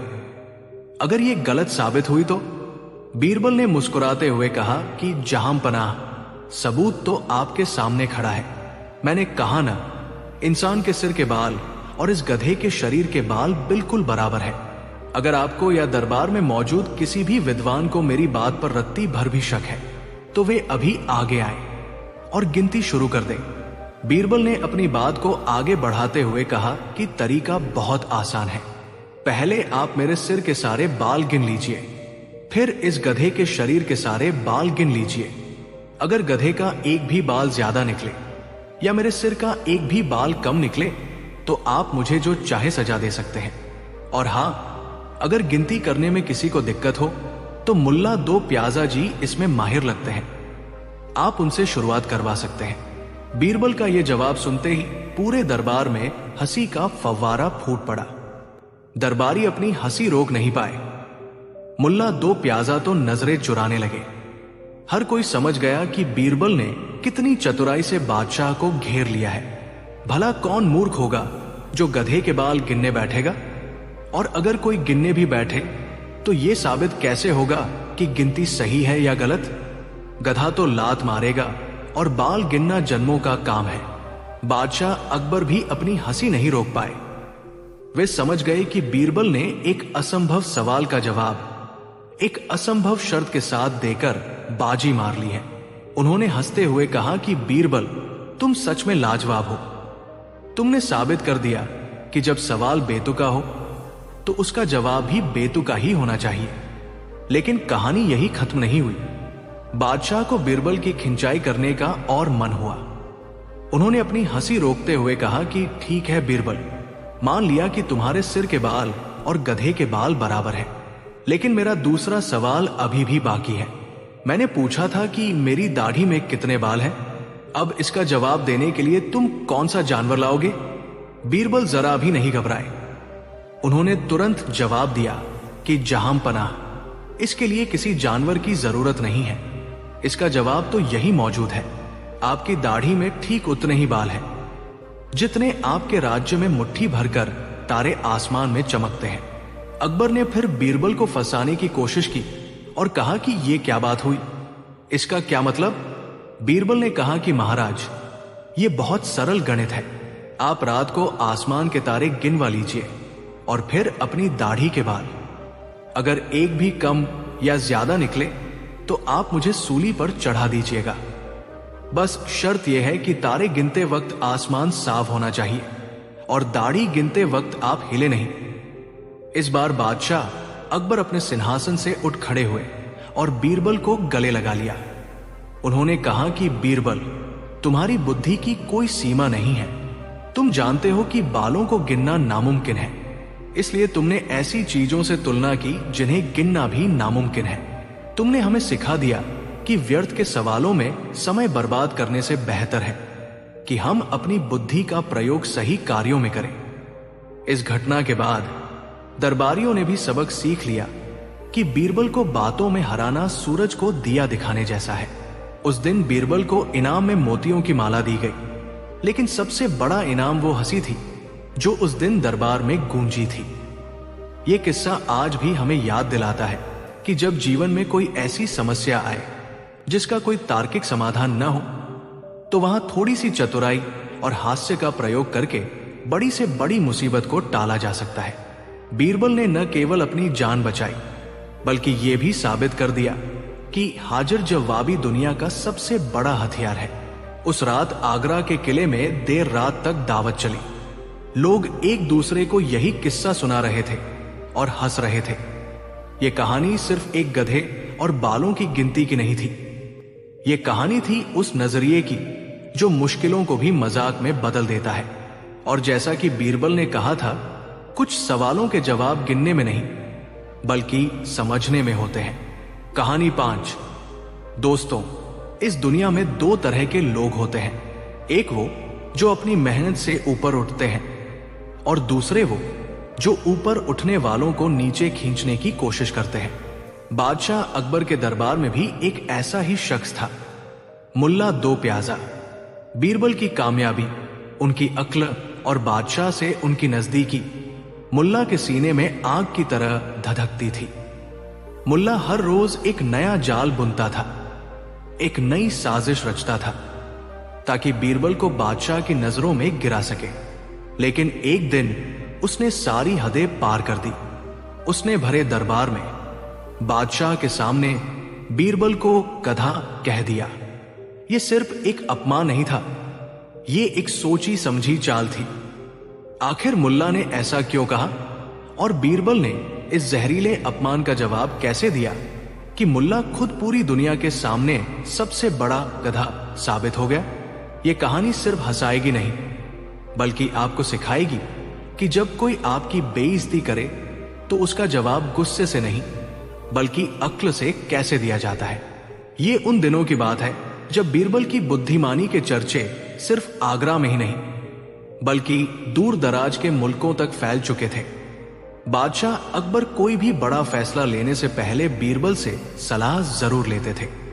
एक दिन बीरबल ने एक बहुत ही पेचीदा मसला सुलझाया, जिससे खुश होकर बादशाह ने उन्हें 100 सोने की मुहरें इनाम में दी। बादशाह ने कहा कि वाह बीरबल, तुम्हारी अक्ल का कोई मुकाबला नहीं। पूरा दरबार बीरबल के लिए तालियां बजा रहा था, लेकिन एक शख्स था जो अपने दांत पीस रहा था, मुल्ला दो प्याजा। उसने मन ही मन कसम खाई कि अब मैं बीरबल को ऐसा सबक सिखाऊंगा कि वो दरबार में मुंह दिखाने लायक नहीं रहेगा। अगले दिन मुल्ला एक नई योजना के साथ दरबार में हाजिर हुआ। उसने कहा कि जहां पनाह, हमारी सल्तनत के प्रबंधन में एक बहुत बड़ी कमी है। हमारी सेना के पास घोड़े हैं, हाथी हैं, उनका पूरा हिसाब किताब है, लेकिन जो जानवर बोझा ढोने के सबसे ज्यादा काम आते हैं, यानी गधे, उनका हमारे पास कोई लेखा जोखा ही नहीं है। अकबर ने कहा कि तुम्हारी बात में दम है तो क्या किया जाए। अब मुल्ला ने अपना असली पासा फेंका। उसने बीरबल की तरफ देखकर कहा कि जहां पनाह, यह काम बहुत ही मुश्किल है। इसे दीवान बीरबल से बेहतर कोई नहीं कर सकता। दरबार में बैठे सभी लोग मुल्ला की चाल समझ गए। गधों की गिनती जैसा छोटा और अपमानजनक काम बीरबल को सौंपकर मुल्ला उन्हें नीचा दिखाना चाहता था। अकबर ने भी मजाक में कहा कि बीरबल, क्या तुम ये जिम्मेदारी लेने के लिए तैयार हो? सबको लगा कि बीरबल मना कर देंगे, लेकिन बीरबल ने मुस्कुराकर कहा कि जहां पनाह, यह तो मेरे लिए बड़े सम्मान की बात है। मैं ये काम जरूर करूंगा, लेकिन मुझे इसके लिए 2 हफ्तों का समय चाहिए। मुल्ला की खुशी का ठिकाना न रहा। बीरबल जाल में फंस चुका था। अगले दिन से बीरबल अपने काम पर लग गए। वे सुबह सुबह निकल जाते और शहर के हर धोबी घाट, हर बाजार और हर गली में घूम घूम कर गधों की गिनती करते। लोग उन्हें देखकर हंसते, बच्चे चिढ़ाते कि देखो, गधों का सरदार आया। 2 हफ्ते बीत गए। बीरबल दरबार में लौटे। उनके हाथ में एक मोटी सी किताब थी। अकबर ने पूछा कि बीरबल, बताओ हमारी राजधानी में कुल कितने गधे हैं? बीरबल ने कहा कि जहां पनाह, मैंने बहुत ही मेहनत से ये गिनती पूरी की है। मेरे हिसाब से आगरा और उसके आसपास के इलाकों में कुल मिलाकर 5423 गधे हैं। लेकिन मुल्ला दो प्याजा तो इसी पल का इंतजार कर रहा था। वो अपनी जगह से खड़ा हुआ और जोर से बोला कि जहां पनाह, मैं दीवान जी की बहुत इज्जत करता हूं, लेकिन आज मुझे अफसोस के साथ कहना पड़ रहा है कि इनकी गिनती बिल्कुल गलत है। अकबर ने पूछा कि तुम इतने यकीन से कैसे कह सकते हो? मुल्ला ने शैतानी मुस्कान के साथ कहा कि नहीं हुजूर, मैंने गिनती तो नहीं की, लेकिन मुझे पता है कि असली संख्या 5423 नहीं बल्कि 5424 है। दीवान जी एक गधा गिनना भूल गए हैं। अब मुल्ला ने अपनी उंगली सीधे बीरबल की तरफ उठाई और भरे दरबार में चिल्लाकर कहा कि वो एक गधा जिसे बीरबल गिनना भूल गए, वो कोई और नहीं बल्कि ये खुद है। जब बीरबल इस शहर में मौजूद है तो गधों की गिनती में एक और बढ़ना चाहिए था। पूरे दरबार में जैसे किसी ने बम फोड़ दिया हो। यह सीधा और बहुत भद्दा अपमान था। सबको लगा कि अब बीरबल आगा बुला हो जाएंगे, लेकिन जो हुआ उसकी किसी ने कल्पना भी नहीं की थी। बीरबल जरा भी गुस्सा नहीं हुए। वे अपनी जगह पर खड़े रहे और मुस्कुराते रहे।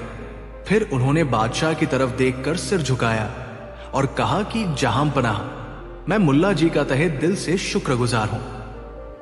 मुल्ला जी बिल्कुल सही कह रहे हैं। गिनती में मुझसे वाकई एक बहुत बड़ी गलती हो गई थी।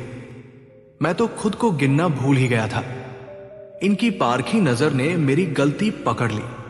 मैं इनकी अक्ल को सलाम करता हूं। अब तो मुल्ला का सीना गर्व से और भी चौड़ा हो गया। उसे लगा कि बीरबल ने हार मान ली है, लेकिन खेल तो अब शुरू हुआ था। बीरबल ने कहा कि लेकिन जहां पनाह, सच कहूं तो मैं एक बहुत बड़ी दुविधा में फंसा हुआ था। जब मैं गधों की सूची बना रहा था तो मेरे सामने 2 नाम आए, एक मेरा और एक मुल्ला दो प्याजा जी का। मैं ये तय नहीं कर पा रहा था कि हम दोनों में से बड़ा गधा कौन है। जिसे सूची में पहले रखा जाए। मैं कई दिनों तक इसी उलझन में रहा, लेकिन आज मुल्ला जी ने मेरी ये सबसे बड़ी मुश्किल हल कर दी। अकबर ने उत्सुकता से पूछा कि वो कैसे, बीरबल? अब बीरबल ने अपना अंतिम और सबसे घातक वार किया। उन्होंने मुल्ला की तरफ देखा और कहा कि जहां पनाह, कहते हैं कि एक गधा ही दूसरे गधे को दूर से पहचान सकता है। आज मुल्ला जी ने मुझे भरे दरबार में पहचान लिया। इससे यह साबित हो गया कि वे इस फन में मुझसे कहीं ज्यादा माहिर हैं। उन्होंने ये साबित कर दिया है कि असली और बड़ा गधा कौन है। इसलिए मैं अपनी सूची में सुधार करना चाहता हूं। आगरा में कुल गधों की संख्या 5424 नहीं, बल्कि 5425 है। मैंने खुद को और मुल्ला जी दोनों को जोड़ लिया है और इस सूची का प्रमुख मुल्ला जी को बनाया जाएगा। बीरबल के शब्द खत्म होते ही पूरा दरबार ठहाकों से गूंज उठा। जो दरबारी कुछ देर पहले बीरबल पर हंस रहे थे, अब वे मुल्ला दो प्याजा का मजाक उड़ा रहे थे। बादशाह अकबर अपनी हंसी रोक नहीं पाए। वे अपनी कुर्सी से खड़े हो गए और तालियां बजाने लगे। मुल्ला दो प्याजा, जो बीरबल को अपमानित करने आया था, खुद सबसे बड़ा मजाक बनकर रह गया। बीरबल ने एक भी अपशब्द का इस्तेमाल नहीं किया, गुस्सा नहीं दिखाया, लेकिन मुल्ला के ही फेंके हुए पत्थर से उसका सिर फोड़ दिया था। बादशाह ने कहा कि मान गए बीरबल, अपमान का ऐसा बुद्धिमानी भरा जवाब मैंने आज तक नहीं देखा। तुमने साबित कर दिया कि असली ताकत तलवार में नहीं, दिमाग में होती है।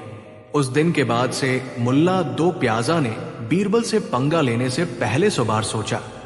दोस्तों, ये कहानी हमें सिखाती है कि जब कोई आपको अपमानित करे तो अपना आपा मत खोइए। गुस्सा और पलटकर गाली देना एक कमजोर इंसान की निशानी है। असली ताकत है शांत रहना और सामने वाले की ही बात को उसी के खिलाफ एक हथियार की तरह इस्तेमाल करना। बीरबल ने हमें सिखाया कि जो आपके लिए गड्ढा खोदता है, आपको उसे धक्का देने की जरूरत नहीं है। बस थोड़ा सा हट जाइए, वो अपने आप ही उस गड्ढे में गिर जाएगा। काकानी 6 समय मुगल सल्तनत के सुनहरे दौर का था। फतेहपुर सीकरी का शाही दरबार अपनी पूरी शानो शौकत के साथ सजा हुआ था। दीवारों पर नक्काशीदार पर्दे लटके थे और छत से लटकते झूमर की रोशनी पूरे दरबार को हीरे की तरह चमका रही थी। तानसेन के सुरों की गूंज अभी अभी थमी थी और दरबारी रस्मी बातचीत में मशगूल थे। शहंशाह जलालुद्दीन मोहम्मद अकबर अपने रत्न जड़ित सिंहासन पर विराजमान थे। उनके चेहरे पर वो तेज था जिसके सामने बड़े बड़े राजा अपना सिर झुका देते थे, लेकिन आज बादशाह के चेहरे पर एक अजीब सी लकीर थी, एक उलझन, एक बेचैनी। अकबर अक्सर जीवन के गहरे सवालों में खोए रहते थे। उनके पास दौलत थी, शोहरत थी, दुनिया की हर नियामत उनके कदमों में थी, लेकिन उनका जिज्ञासु मन हमेशा किसी न किसी पहेली को सुलझाने में लगा रहता था। अचानक बादशाह ने हाथ उठाया। पूरा दरबार शांत हो गया। सुई गिरने तक की आवाज सुनी जा सकती थी। अकबर ने अपने नवरत्नों की ओर देखा और एक भारी आवाज में पूछा, मेरे नवरत्नों, मेरे विद्वानों, मैं आज कई दिनों से एक सवाल से जूझ रहा हूं। मैंने दुनिया देखी है, तरह तरह के लोग देखे हैं। कोई अमीर है, कोई गरीब, कोई साधु है, कोई चोर। सबकी पसंद अलग है, सबकी चाहत अलग है। बादशाह थोड़ा आगे झुके और अपनी बात पूरी की। लेकिन क्या दुनिया में कोई ऐसी एक चीज है जो हर इंसान को पसंद है? चाहे वो बच्चा हो या बूढ़ा, राजा हो या रंक, औरत हो या मर्द, वो कौन सी बात है जो हर किसी को अच्छी लगती है?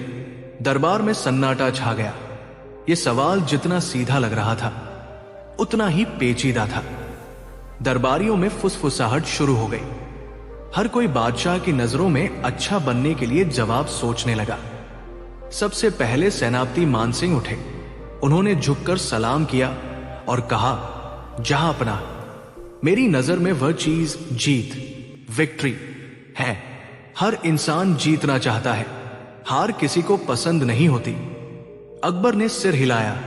मानसिंह, तुम्हारी बात में दम है, लेकिन सोचो, एक माँ जो अपने बच्चे के साथ खेल रही है, वो अक्सर अपने बच्चे से जानबूझकर हार जाती है ताकि बच्चा खुश हो सके। उसे अपनी हार में ही खुशी मिलती है। इसका मतलब जीत हर किसी को हर समय पसंद नहीं होती। मानसिंह चुप होकर बैठ गए। तभी खजांची टोडरमल खड़े हुए। बादशाह सलामत। वो चीज धन, मनी है। दुनिया का हर इंसान, चाहे वो अमीर हो या गरीब, धन की कामना करता है। अकबर मुस्कुराए। टोडरमल, तुम खजांची हो, इसलिए तुम्हें धन ही दिखता है, लेकिन उस साधु के बारे में सोचो जिसने संसार त्याग दिया है। उसे सोने के सिक्के दोगे तो वो ठुकरा देगा। उसे धन पसंद नहीं है, और जब इंसान बीमार होता है तो उसे दौलत नहीं, सेहत चाहिए होती है। ये जवाब ही सही नहीं है। अब मुल्ला दो प्याजा की बारी थी। उन्हें लगा कि ये बीरबल को पछाड़ने का सही मौका है। वे बोले, हुजूर, वो चीज भोजन है।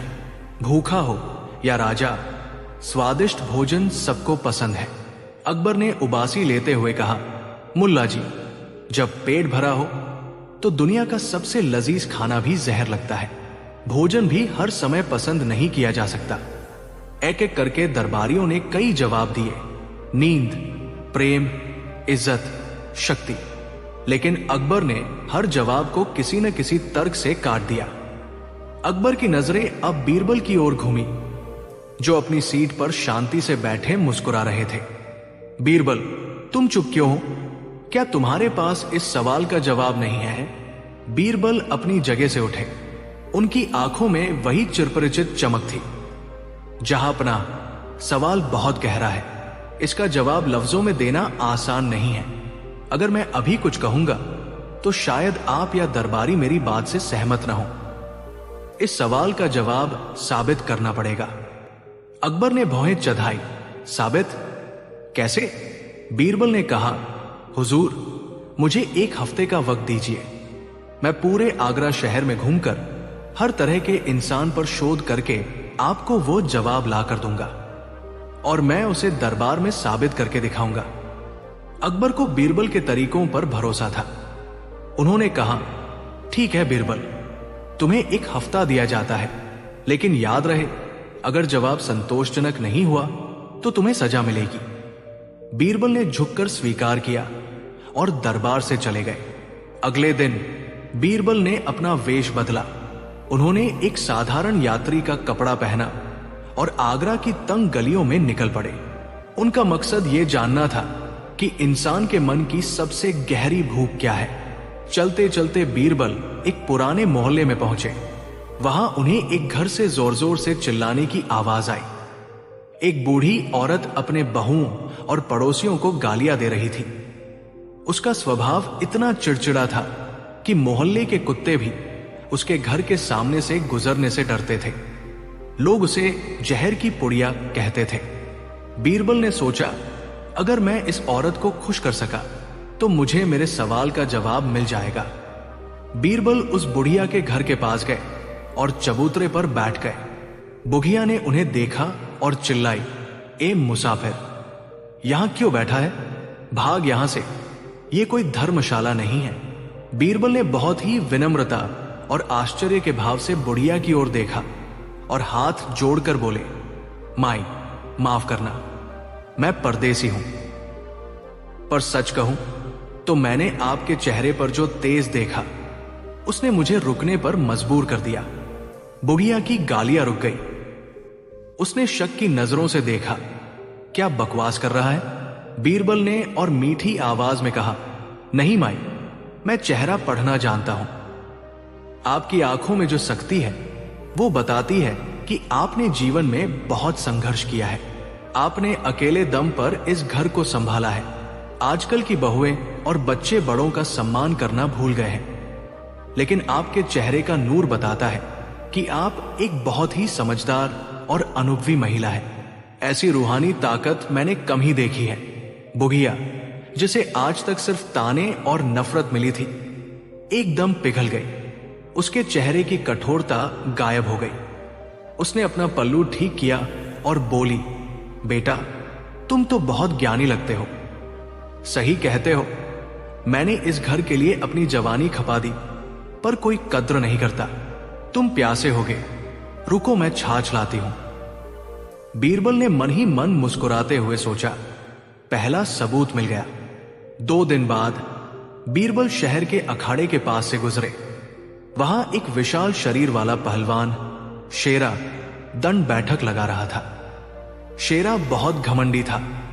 वो किसी से सीधे मुंह बात नहीं करता था और खुद को आगरा का सबसे ताकतवर इंसान मानता था। बीरबल, जो एक दुबले पतले मुनीम के वेश में थे, अखाड़े के पास जाकर खड़े हो गए और शेरा को घूरने लगे। शेरा ने उन्हें घूरते देखा और गुर्राया, ए सूखे पापड़, क्या देख रहा है? हड्डियां तुड़वानी है क्या? बीरबल ने डरने का नाटक करते हुए कहा, नहीं नहीं पहलवान जी, मैं तो बस कुदरत का करिश्मा देख रहा था। मैंने सुना था कि भीम जैसे योद्धा सिर्फ कहानियों में होते थे, लेकिन आज साक्षात देख लिया। शेरा का गुस्सा थोड़ा कम हुआ। उसने अपनी मूंछों पर ताव दिया। बीरबल ने बात आगे बढ़ाई, मैंने दिल्ली और लाहौर के कई पहलवान देखे हैं, पर आपकी भुजाओं में जो मछली तड़प रही है वैसी मैंने कहीं नहीं देखी। लगता है आप अगर एक घूंसा दीवार पर मार दे तो किला हिल जाए। क्या आप वही शेरा है जिनके नाम से बड़े बड़े सूरमा कांपते हैं? शेरा का सीना गर्व से 56 इंच का हो गया। वो जोर से हंसा, हा हा, सही सुना है तूने मुनीम जी, लोग ऐसे ही नहीं डरते शेरा से। आओ आओ बैठो मेरे चेलो। अरे ओए, मुनीम जी के लिए बादाम वाला दूध लाओ। जो पहलवान अभी बीरबल की हड्डियां तोड़ने की बात कर रहा था, वो अब उन्हें बादाम का दूध पिला रहा था। बीरबल ने दूसरा नोट अपनी डायरी में लिखा, ताकतवर को भी अपनी ताकत की बातें सुनना पसंद है। हफ्ता खत्म होने को था। बीरबल ने सोचा कि आम लोगों पर तो ये बात लागू होती है, लेकिन क्या उन लोगों पर भी लागू होगी जिन्होंने दुनिया छोड़ दी है? बीरबल यमुना किनारे एक आश्रम में गए। वहां एक महात्मा बैठे थे जो मौन व्रत, साइलेंस वाव पर थे और उन्होंने सांसारिक मोहमाया त्याग दी थी। वे अपने शिष्यों को उपदेश देते थे कि अहंकार ही सबसे बड़ा शत्रु है। बीरबल एक भक्त के वेश में महात्मा के चरणों में गिर पड़े।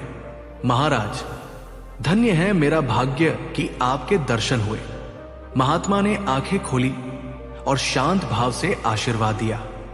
बीरबल ने जोर जोर से बोलना शुरू किया, मैंने हिमालय से लेकर कन्याकुमारी तक न जाने कितने साधु देखे, पर सब के सब पाखंडी निकले। किसी को धन का लालच था तो किसी को नाम का, लेकिन आपके चेहरे पर जो शांति है वो बताती है कि आप साक्षात ब्रह्मा है। आप जैसे निष्काम योगी जिन्हें अपनी प्रशंसा से भी कोई मतलब नहीं, सदियों में एक बार जम लेते हैं। लोग कहते हैं कि आप भगवान के सबसे करीब हैं, और आज मुझे यकीन हो गया। महात्मा जी के चेहरे पर एक सूक्ष्म मुस्कान आई। यद्यपि वे मौन व्रत पर थे, लेकिन उन्होंने इशारे से बीरबल को अपने सबसे करीब बैठने को कहा। थोड़ी देर बाद उन्होंने अपना मौन व्रत तोड़कर बीरबल से कहा, वत्स, तुम्हारी वाणी में सत्य है। तुम एक सच्चे साधक लगते हो। संसार में पारखी नजर वाले बहुत कम लोग बचे हैं। बीरबल आश्रम से बाहर निकले और हंसे। त्यागी को भी अपने त्याग की तारीफ पसंद है। एक हफ्ता बीत गया। बीरबल दरबार में हाजिर हुए। अकबर बहुत उत्सुक थे। आओ बीरबल, क्या तुम्हें उस एक चीज का पता चला जो हर इंसान को पसंद है, या आज हार मानने आए हो? बीरबल ने झुककर सलाम किया। जहां अपना जवाब मिल गया है, लेकिन जैसा मैंने कहा था, इसे साबित करना होगा, और इसके लिए मुझे आपकी मदद चाहिए। कैसी मदद? अकबर ने पूछा। हुजूर, मैंने एक विशेष ग्रंथ तैयार करवाया है। इसमें मैंने पिछले 1000 सालों के सबसे महान राजाओं की भविष्यवाणी लिखवाई है, लेकिन मुझे इसमें एक बात की पुष्टि करनी है। क्या मैं उसे पढ़कर सुना सकता हूं? अकबर ने इजाजत दे दी। बीरबल ने एक चमचमाता हुआ सुनहरा पन्ना निकाला और पढ़ना शुरू किया। भविष्यवाणी के अनुसार पृथ्वी पर कई महान राजा होंगे। राजा सिकंदर महान होंगे, लेकिन उनमें धैर्य की कमी होगी। राजा अशोक महान होंगे, लेकिन उनका साम्राज्य सीमित होगा। लेकिन एक ऐसा बादशाह आएगा जिसका तेज सूर्य के समान होगा। वो न केवल बहादुर होगा, बल्कि इतना बुद्धिमान होगा कि देवता भी उससे ईर्ष्या करेंगे। वो अपनी प्रजा का पिता होगा और उसका न्याय इतिहास में अमर हो जाएगा। उसका नाम जलालुद्दीन मोहम्मद अकबर होगा। उसके जैसा न कोई हुआ है, न कोई होगा। बीरबल पढ़ते गए। वे अकबर की वीरता, उनकी सुंदरता, उनकी समझदारी और उनके शासन की इतनी तारीफ करने लगे कि वो अतिशयोक्ति, एग्जैजरेशन लगने लगी। बीरबल ने कहा, हुजूर, आपकी तलवार की चमक से बिजली भी डरती है। आपकी आवाज से शेर भी दुम दबा लेते हैं। आपकी खूबसूरती के आगे चांद भी दागदार लगता है। दरबारी हैरान थे कि बीरबल आज ऐसी चापलूसी क्यों कर रहे हैं। ये बीरबल का स्वभाव नहीं था। लेकिन अकबर के चेहरे पर एक मंद मुस्कान थी। उनकी आंखें चमक रही थी। उनका सीना गर्व से चौड़ा हो रहा था। वे मंत्रमुग्ध होकर बीरबल के एक एक शब्द को पी रहे थे। उन्हें लग रहा था कि बीरबल आज तक की सबसे समझदारी वाली बात कर रहे हैं। जब बीरबल रुके तो अकबर ने गदगद होकर कहा, वाह बीरबल, वाह! ये ग्रंथ वाकई नायाब है। इसमें लिखी हर बात 16 आने सच लगती है। तुमने हमारा दिल खुश कर दिया। मांगो, क्या इनाम मांगते हो? तभी बीरबल ने पन्ना मोड़कर अपनी जेब में रख लिया और मुस्कुराते हुए बोले, जहांपना, मुझे इनाम नहीं चाहिए। मुझे तो बस मेरे सवाल का जवाब देना था। अकबर चौंक गए। जवाब? कौन सा जवाब? बीरबल ने कहा, हुजूर, आपने पूछा था कि वो कौन सी बात है जो हर इंसान को पसंद है। बीरबल ने दरबार की ओर हाथ घुमाया और फिर बादशाह की ओर देखा। जहांपना, वो चीज है, अपनी प्रशंसा, सेल्फ प्रेस या तारीफ। अकबर सन्न रह गए। बीरबल ने समझाना शुरू किया, हुजूर, अभी मैंने जो कुछ भी पढ़ा वो किसी प्राचीन ग्रंथ में नहीं लिखा था। वो सब मैंने खुद लिखा था। उसमें बहुत सी बातें बढ़ा चढ़ाकर कही गई थी। आप जानते हैं कि चांद आपके चेहरे से नहीं डरता और शेर आपकी आवाज से नहीं भागते। लेकिन फिर भी जब आप वे बातें सुन रहे थे तो आपको कैसा लग रहा था? अकबर एक पल के लिए चुप रहे, फिर जोर से ठहाका मारकर हंसे। बीरबल, तुम सही कहते हो। मुझे बहुत आनंद आ रहा था। मुझे लग रहा था कि तुम पढ़ते जाओ और मैं सुनता जाऊं। बीरबल ने आगे कहा, हुजूर, यही वो सच है। एक छोटा बच्चा भी तब खुश होता है जब उसकी मां उसे राजा बेटा कहती है। एक क्रूर डाकू भी खुश होता है जब लोग उसकी बहादुरी, भले ही वो क्रूरता हो, के किस्से सुनाते हैं। एक सन्यासी भी खुश होता है जब उसकी भक्ति की तारीफ होती है, और स्वयं जहांपनाह भी खुश होते हैं जब उनकी महानता का बखान होता है। मुल्ला दो प्याजा ने बीच में टोका, लेकिन बीरबल, झूठी तारीफ तो चापलूसी है। क्या समझदार इंसान इसे पसंद करेगा? बीरबल ने मुल्ला की ओर देखा और मुस्कुराए। मुल्ला जी, पिछले महीने जब आपने एक शेर पढ़ा था और मैंने कहा था कि आपकी शायरी के आगे गालिब ही फीके हैं, तो आपने मुझे दावत पर बुलाया था। क्या वह सच था? पूरा दरबार हंसी से गूंज उठा। मुल्ला दो प्याजा का चेहरा लाल हो गया। अकबर ने अपने सिंहासन से उठकर बीरबल के कंधे पर हाथ रखा। बीरबल, तुमने आज इंसान की फितरत, नेचर का सबसे गहरा सच हमारे सामने रखा है। हर इंसान के भीतर एक अहं, ईगो होता है जो भूखा होता है। उसे भोजन नहीं, प्रशंसा चाहिए होती है। बीरबल ने विनम्रता से कहा, जी जहांपना, निंदा, क्रिटिसिज्म वो चीज है जो हम सबसे ज्यादा नापसंद करते हैं, भले ही वो हमारे भलाई के लिए हो, और प्रशंसा वो चीज है जो हम सबसे ज्यादा पसंद करते हैं, भले ही वो झूठी क्यों न हो। अकबर ने कहा, तो इसका मतलब हमें चापलूसों से सावधान रहना चाहिए। बिल्कुल हुजूर, बीरबल ने उत्तर दिया। जो आपकी झूठी तारीफ करे वो आपका सबसे बड़ा दुश्मन हो सकता है, और जो आपके मुंह पर आपकी गलती बताए वही सच्चा दोस्त है।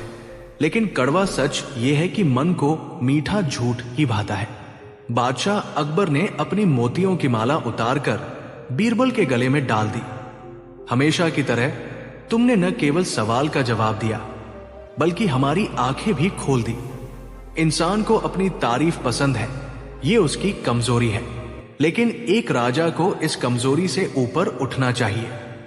उस दिन के बाद से जब भी कोई दरबारी अकबर की जरूरत से ज्यादा तारीफ करता तो अकबर की नजरें बीरबल से मिलती और दोनों मुस्कुरा देते। उन्हें वो जादुई चीज याद आ जाती जो हर इंसान को पसंद है, उदास स्माइली। कहानी 7। सर्दियों की एक गुनगुनी सुबह थी। आगरा के किले में दीवान खास अपनी पूरी शान शौकत के साथ सजा हुआ था। बादशाह अकबर का दरबार लगा था। दीवारों पर नक्काशीदार पर्दे लटक रहे थे और हवा में इत्र की महक थी। लेकिन आज दरबार का माहौल थोड़ा अलग था। बादशाह अकबर थोड़े उखड़े हुए मूड में थे। अक्सर दरबार में हंसी मजाक होता था, गंभीर मुद्दों पर चर्चा होती थी, लेकिन आज बादशाह ने आते ही एक भारी थैली मेज पर पटक दी। छन छन की आवाज के साथ जब वो थैली मेज पर गिरी तो पूरे दरबार में सन्नाटा छा गया। वो थैली सोने के सिक्कों से लबालब भरी हुई थी। सबकी आंखें उस थैली पर टिक गई। मंत्रियों के मन में लालच और सवाल दोनों एक साथ उमड़ रहे थे। बादशाह अकबर ने अपनी मूंछों पर हाथ फेरते हुए एक नजर पूरे दरबार पर डाली। उनकी आंखों में एक चुनौती थी। उन्होंने गंभीर आवाज में ऐलान किया कि आज मुझे लंबी चौड़ी बातें नहीं सुननी है, नहीं मुझे किसी युद्ध की रणनीति पर बात करनी है। आज मैं अपने नवरत्नों और दरबारियों की अक्ल का इम्तिहान लेना चाहता हूं। आप सब खुद को बुद्धिमान कहते हैं। राज्य का खजाना आप लोगों की तनख्वाह पर खर्च होता है, लेकिन आज मैं देखना चाहता हूं कि आप में से कौन है जो समय की कद्र जानता है। दरबारियों ने एक दूसरे को देखा। वजीर आजम ने हिम्मत करके पूछा कि हुजूर, इम्तिहान क्या है? हम अपनी जान देने को तैयार है। अकबर ने मुस्कुराते हुए उस थैली की ओर इशारा किया और कहा कि इस थैली में पूरे 500 सोने के सिक्के हैं। एक आम आदमी को इतना धन कमाने में पूरी जिंदगी लग सकती है, लेकिन आज ये थैली उस शख्स की होगी जो मेरा एक काम सिर्फ 1 मिनट के अंदर करके दिखाएगा। पूरे दरबार में खलबली मच गई। 1 मिनट, 60 सेकंड, इतने कम समय में तो इंसान ठीक से सोच भी नहीं पाता।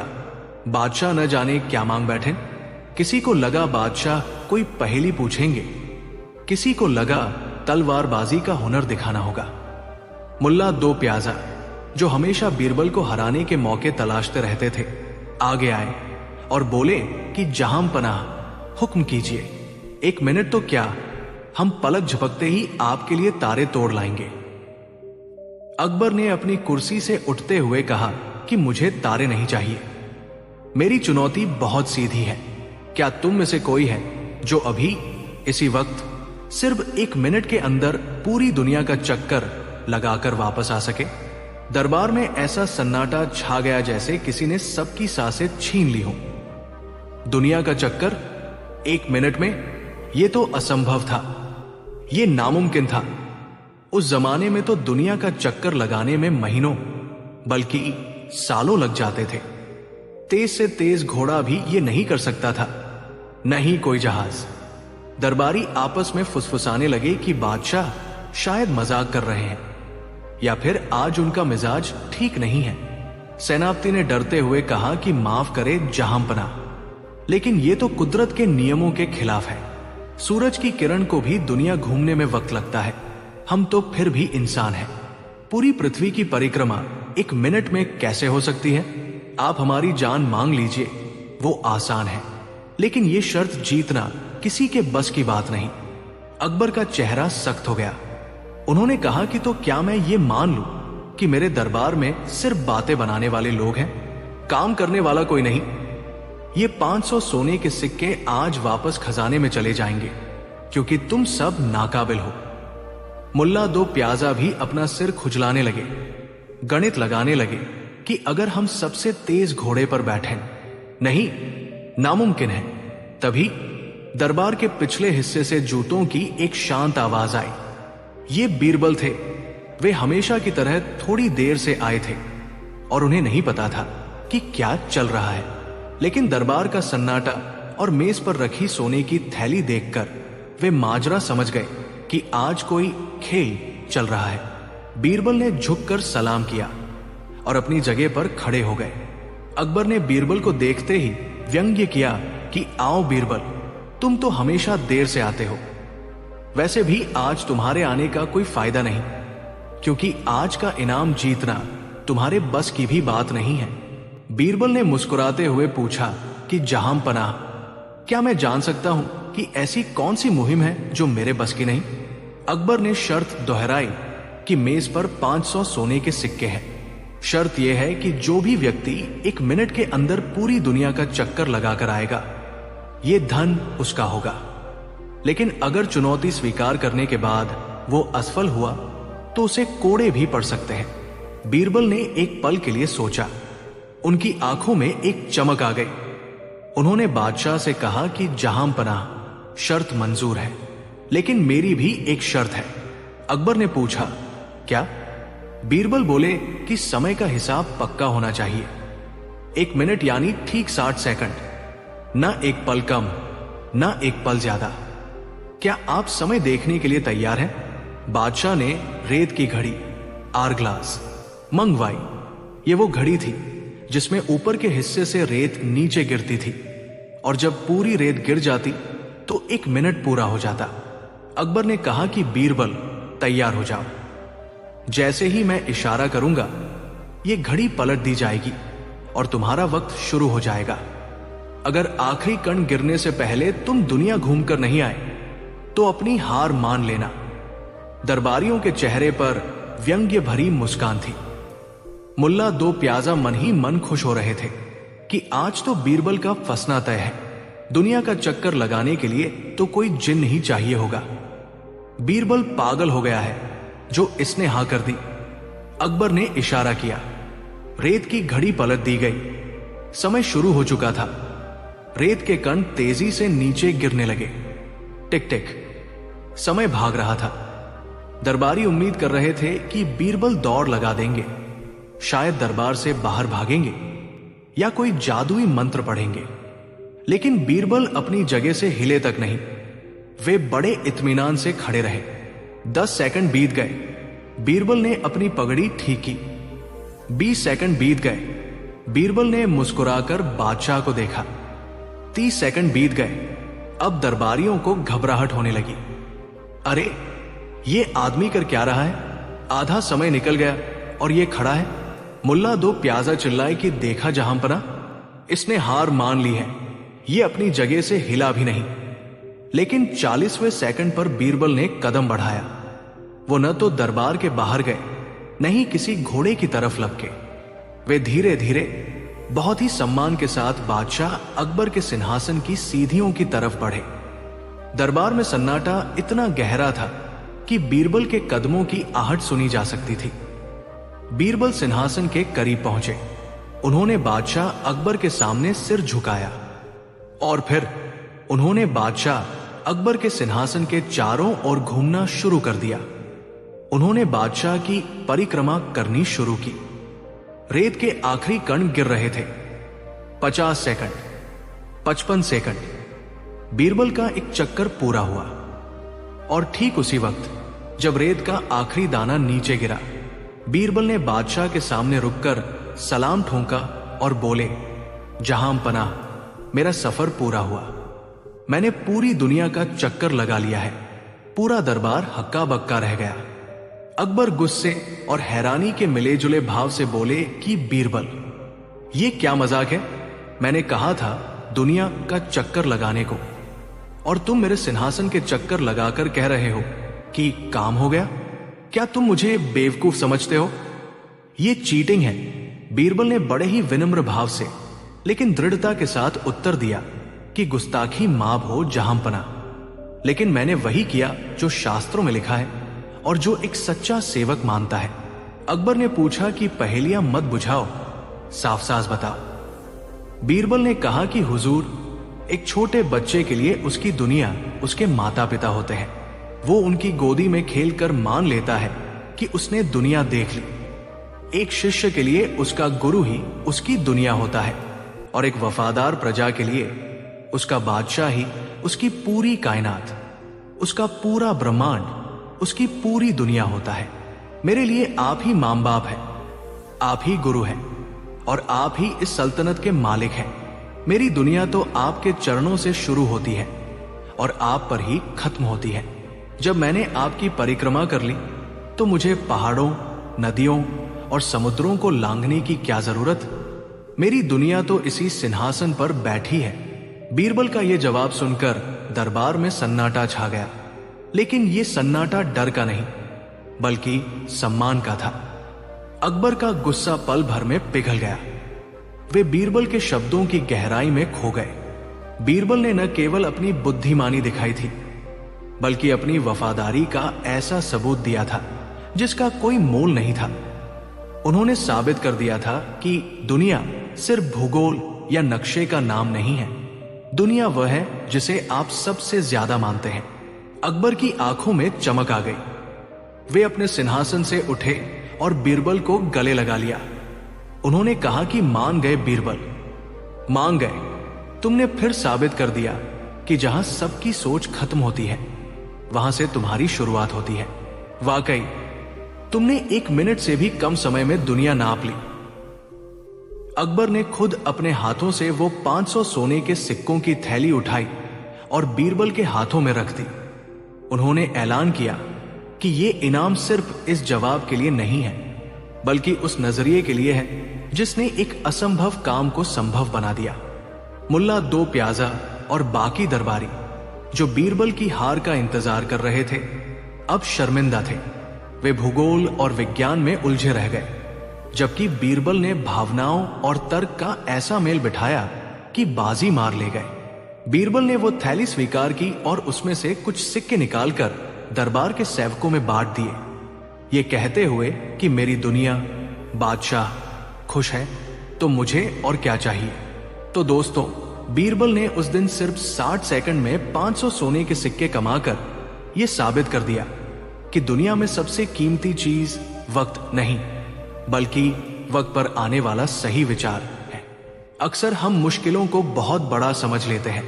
हम सोचते हैं कि पहाड़ तोड़ने के लिए बहुत बड़ी हथौड़ी चाहिए, लेकिन कभी कभी एक छोटा सा विचार ही उस पहाड़ को रास्ता देने पर मजबूर कर देता है। बीरबल की यह कहानी हमें सिखाती है कि जीवन में जब कोई रास्ता न दिखे, जब कोई चुनौती असंभव लगे, तो चीजों को देखने का नजरिया बदलिए। लकीर की फकीर मत बनिए। जो लोग समस्या के शाब्दिक अर्थ में फंस जाते हैं वे वही रह जाते हैं, लेकिन जो लोग उसके पीछे की भावना और अलग दृष्टिकोण को देख पाते हैं वे बीरबल की तरह बाजी मार ले जाते हैं।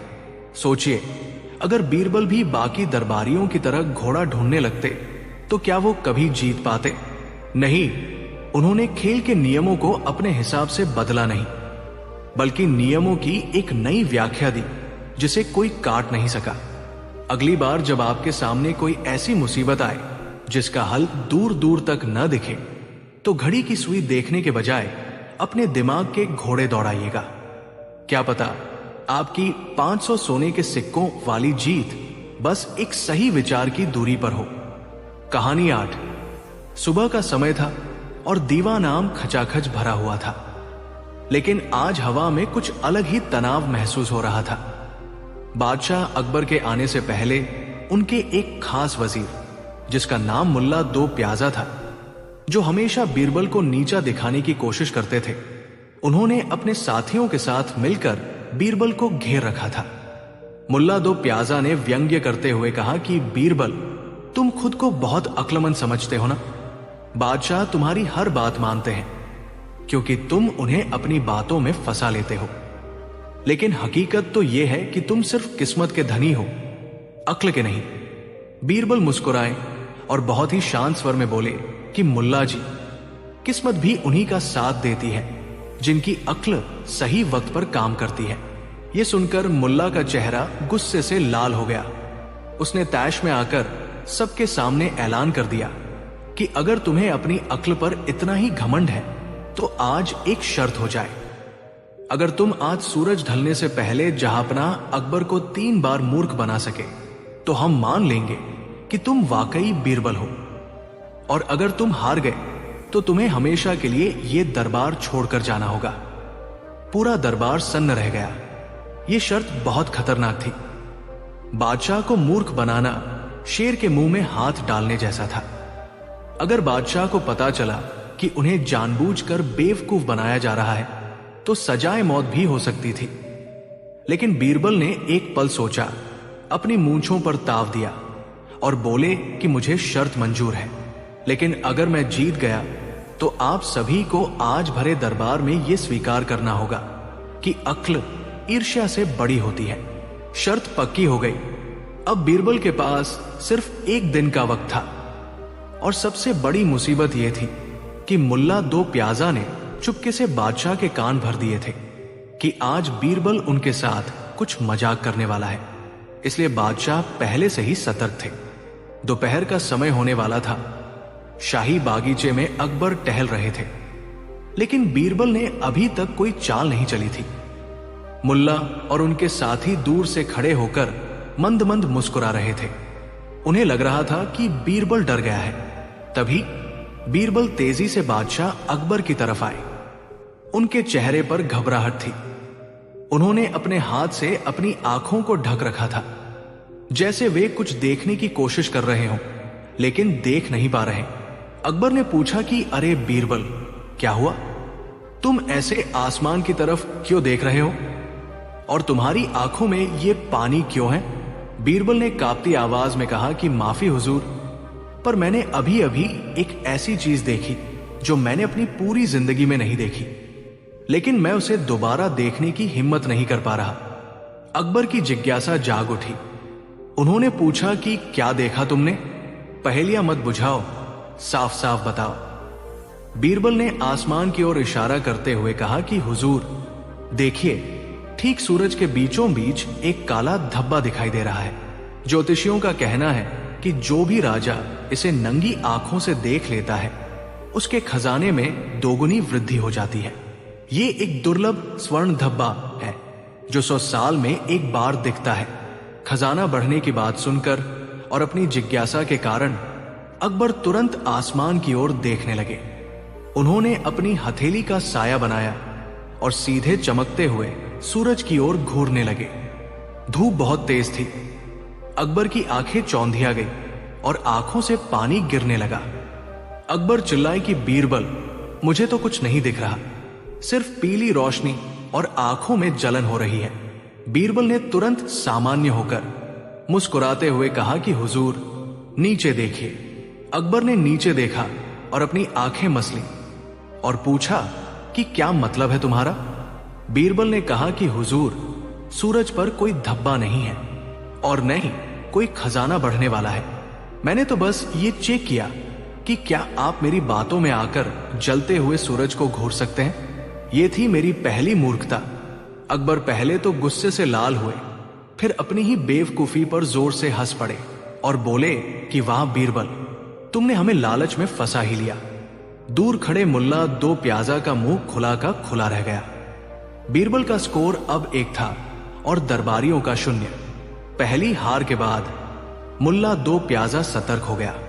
वो तुरंत बादशाह के पास गया और कान में फुसफुसाया कि जहांपनाह, सावधान रहिएगा। बीरबल ने शर्त लगाई है कि वो आज आपको 3 बार बेवकूफ बनाएगा। एक बार तो वो कर चुका है, अब आप उसकी किसी भी बात पर भरोसा मत करना। अकबर की भौहें तन गई। उन्होंने मन ही मन सोचा कि अब चाहे कुछ भी हो जाए, मैं बीरबल की किसी बात में नहीं आऊंगा। आज मैं अपनी बुद्धिमत्ता साबित करके रहूंगा। दोपहर के भोजन का समय था। तरह तरह के पकवान सजाए गए थे। बीरबल भी वहीं मौजूद थे। अकबर बीरबल की हर हरकत पर नजर रख रहे थे। तभी एक सेवक भागता हुआ आया और बोला कि हुजूर, हुजूर, रसोई में अनर्थ हो गया। अकबर ने पूछा कि क्या हुआ। सेवक ने बीरबल की तरफ देखा, जैसा कि पहले से तय था, और बोला कि हुजूर, बीरबल जी ने आज एक ऐसा पानी मंगवाया है जो कभी ठंडा नहीं होता। चाहे उसे बर्फ में रख दो, वो उबलता ही रहता है। अकबर ने तिरछी नजर से बीरबल को देखा। उन्होंने सोचा कि यह जरूर कोई चाल है। बीरबल चाहता है कि मैं उस पानी को देखने जाऊं और वह मेरा मजाक उड़ाए। मैं अपनी जगह से नहीं हिलूंगा। अकबर ने कड़क आवाज में कहा कि बकवास है ये सब, ऐसा कोई पानी नहीं होता। बीरबल, तुम हमें दोबारा बेवकूफ नहीं बना सकते। बीरबल ने बहुत ही मासूमियत से कहा कि हुजूर, मैं तो बस आपकी जानकारी बढ़ाना चाहता था। यह पानी ज्वालामुखी पर्वत के नीचे से लाया गया है। अगर आपको यकीन नहीं है तो सेवक वो लोटा यही ले आता है, आप खुद छू कर देख लीजिएगा। अकबर ने सोचा कि अगर मैं यही बैठे बैठे छू लूं तो इसमें क्या हर्ज है। अकबर ने अनुमति दी। सेवक एक ढका हुआ लोटा लेकर आया। उसमें से भाप निकल रही थी। बीरबल ने चेतावनी दी कि हुजूर, बहुत संभल कर हाथ लगाइएगा, यह खाल जला सकता है, यह जादुई पानी है। अकबर ने बीरबल की आंखों में देखा। उन्हें लगा बीरबल फिर नाटक कर रहा है। अकबर को साबित करना था कि बीरबल झूठ बोल रहा है। अकबर ने झटके से उस लोटे को पकड़ा और ढक्कन हटाकर अपनी उंगली सीधे पानी में डाल दी, ये सोचकर कि पानी ठंडा होगा और बीरबल झूठ बोल रहा है। लेकिन जैसे ही उंगली पानी में गई, अकबर के मुंह से चीख निकल गई। उन्होंने झटके से हाथ पीछे खींचा। पानी वाकई बहुत गर्म था। अकबर गुस्से में चिल्लाए कि बीरबल, तुमने मेरा हाथ जलवा दिया, यह पानी तो सच में उबल रहा है। बीरबल ने शांति से जवाब दिया कि हां हुजूर, मैंने तो पहले ही कहा था कि पानी गर्म है और खाल जला सकता है, लेकिन आपने मेरी बात को झूठ समझा और न मानने की जिद में जानबूझकर उंगली डाल दी। आपने सच को झूठ समझा, क्या यह मेरी दूसरी जीत नहीं है? अकबर अपनी जली हुई उंगली को पानी में डुबोते हुए बीरबल को घूरने लगे।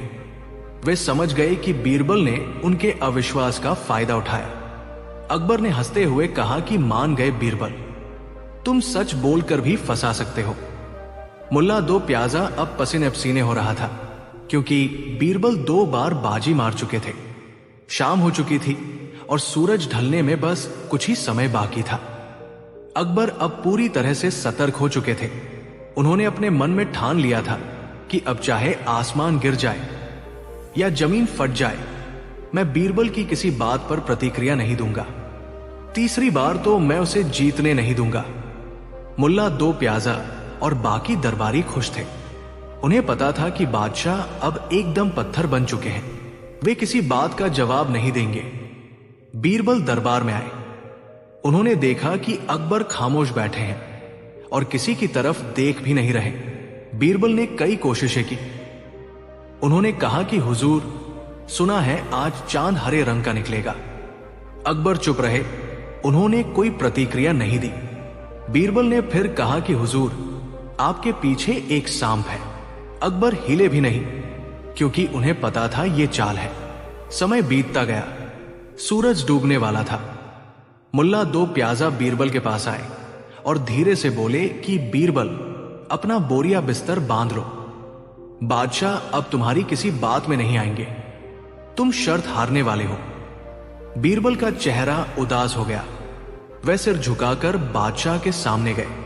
बीरबल ने बहुत ही दुखी आवाज में कहा कि जहांपनाह, मैं अपनी हार मानता हूं। आप जीत गए। आपकी बुद्धिमत्ता के आगे मेरी चालाकी फेल हो गई। मैंने 2 बार कोशिश की, लेकिन तीसरी बार आपको मूर्ख बनाना नामुमकिन है। आप वाकई दुनिया के सबसे समझदार बादशाह हैं। यह सुनकर अकबर का सीना गर्व से चौड़ा हो गया। उन्हें बहुत खुशी हुई कि उन्होंने बीरबल को हरा दिया।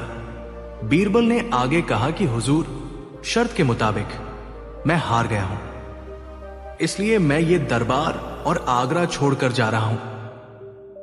बस जाने से पहले मेरी एक आखिरी विनती सुन लीजिए। अकबर ने अपनी चुप्पी तोड़ी। जीत की खुशी में वे उदार हो गए थे। उन्होंने मुस्कुराते हुए कहा कि रुको बीरबल, तुम कहां जाओगे? हमें तुम्हारी हार देखकर खुशी तो हुई, लेकिन हम तुम्हें खोना नहीं चाहते। हमने तुम्हें माफ किया। बीरबल ने अपने आंसू पोंछे और कहा कि हुजूर, आप कितने दयालु हैं, लेकिन क्या मुल्ला जी और बाकी दरबारी मानेंगे? वे तो कहेंगे कि मैंने शर्त पूरी नहीं की। अकबर ने दरबारियों की तरफ देखा और कड़क आवाज में कहा कि हम बादशाह हैं और हमारा फैसला आखिरी है। बीरबल कहीं नहीं जाएगा।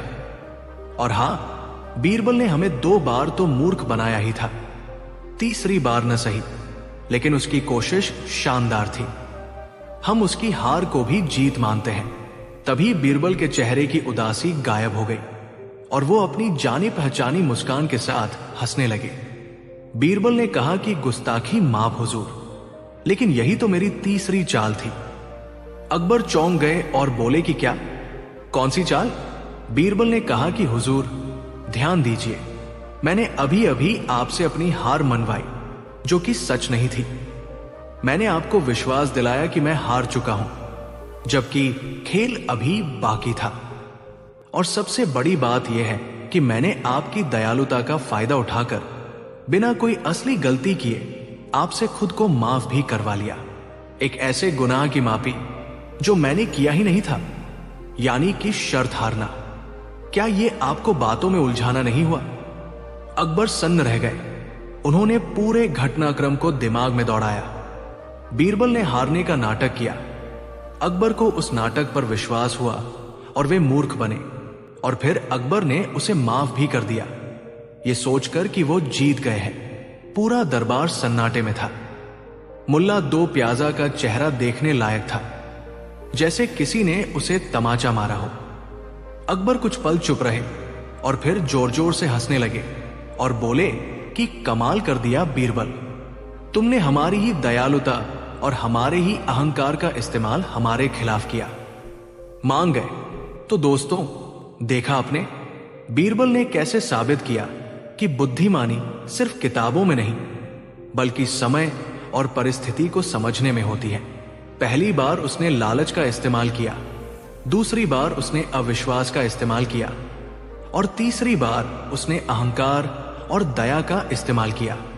बादशाह अकबर ने न सिर्फ बीरबल को इनाम दिया, बल्कि मुल्ला 2 प्याजा और बाकी दरबारियों को चेतावनी दी कि वे आइंदा बीरबल से ईर्ष्या करने के बजाय उससे कुछ सीखें।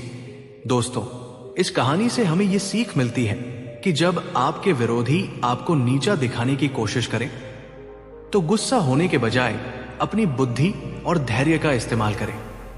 जीत हमेशा शांत दिमाग की होती है।